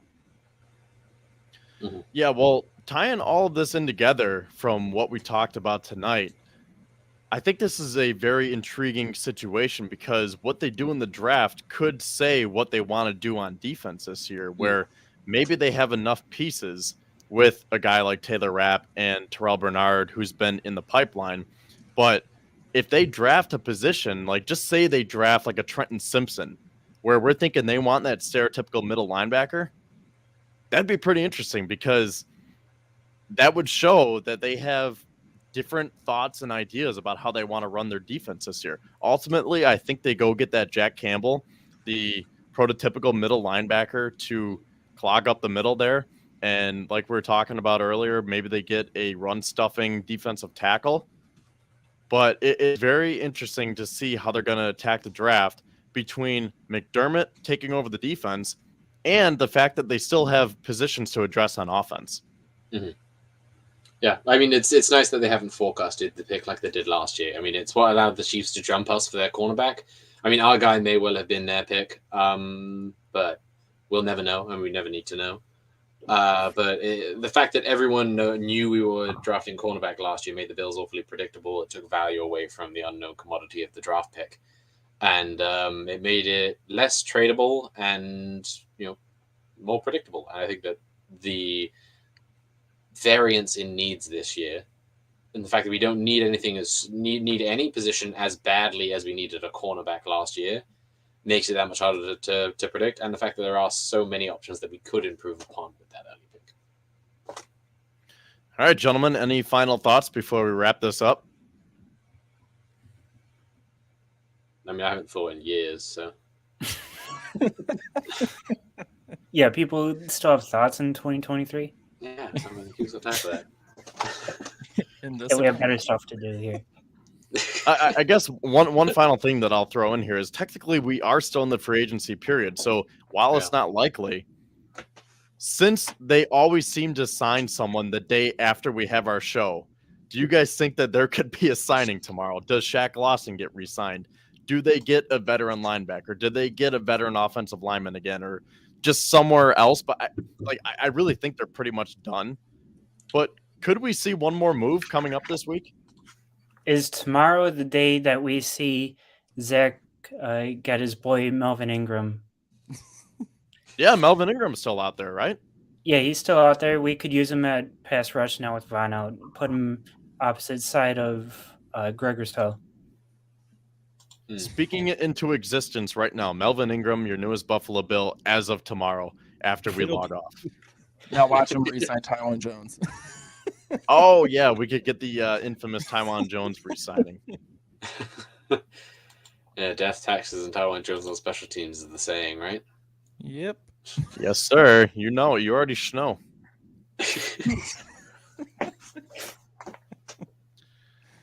All right, well, with that, one final thought here. Are you guys Sabres fans, Zach or Bryce? Are you guys going to be paying attention to the game of the year, the game of the decade, for that matter, on Tuesday night in Florida? Yeah, I'm a big Sabres fan. I'll definitely be checking in on that game. Iestyn, do you think that the Sabres could win a playoff series before the Leafs? I mean, yeah, the Sabres could win one as soon as next season, and the Leafs are still going to be losing in the first round for the next 10 plus years, I think. I mean, I know that the Leafs and Sabres have a lot of bad blood, which I never quite understood as a Bills/Leafs fan. I just thought, yeah, well, we get along. We're all right there across the border. Let's be buddies. But one bit of sort of sympathy I have always had for the Sabres is that the skate was in the crease.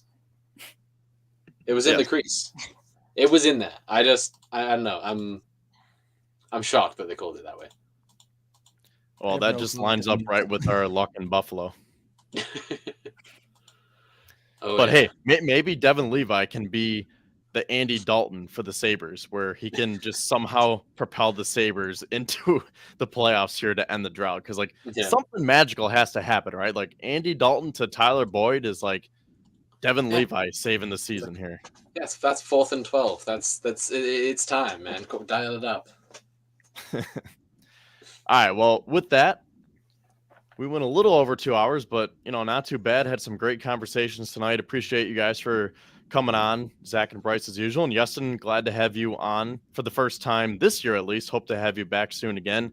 Oh, definitely. See if we can get any more of our other writers to come on in the future. Mm-hmm. And I keep saying last thing, but this is the last thing. Zach, what do we have coming up this week in terms of our articles? So I think we might have mentioned earlier, but we got our round 3 of our BF Writers mock draft coming out tomorrow. Bryce will have an article coming up on Tuesday. We're going to have, and Iestyn will be on Wednesday. So check out his next piece. I believe it has something to do with Josh Allen. We're going to be discussing the old Josh Allen. Should he be sliding more? Should he, do you want him to pull up? Do you want him to run less? Let's get into it. 20,000 words about Josh Allen sliding. I'm here for it. Oh, dude, mate, that's just I'm giving you 20,000 words just from the waist up. Let's not even get into the running yet.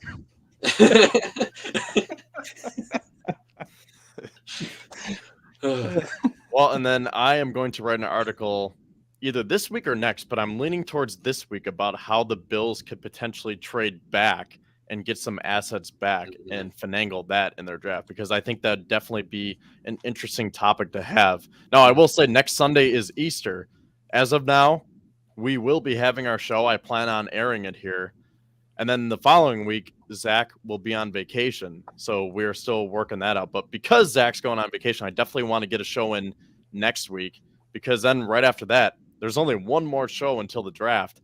And that's going to be like our final mock draft, 7-round mock draft. Here we go, as the draft is 3.5 weeks away. So I'm thinking we're going to go all out here, 3 weeks in a row of shows, Easter or not, All right, so well, looking forward to it, guys. Yeah, with that, thank you guys again for joining me. Thank you for everyone who watched tonight and commented along the way. Maybe you're watching on here, Facebook or Twitter. But again, this is recording, so you can go back and watch, and appreciate everyone who commented and gave us super chats tonight. So with that, this is Kevin Syracuse with the BF Writers Club alongside Iestyn Harris, Bryce Martino, and Zach Vaughn. We will be back next week, same time, same place. Go Bills and go Sabres. Go Bills. Go Bills. Go Bills.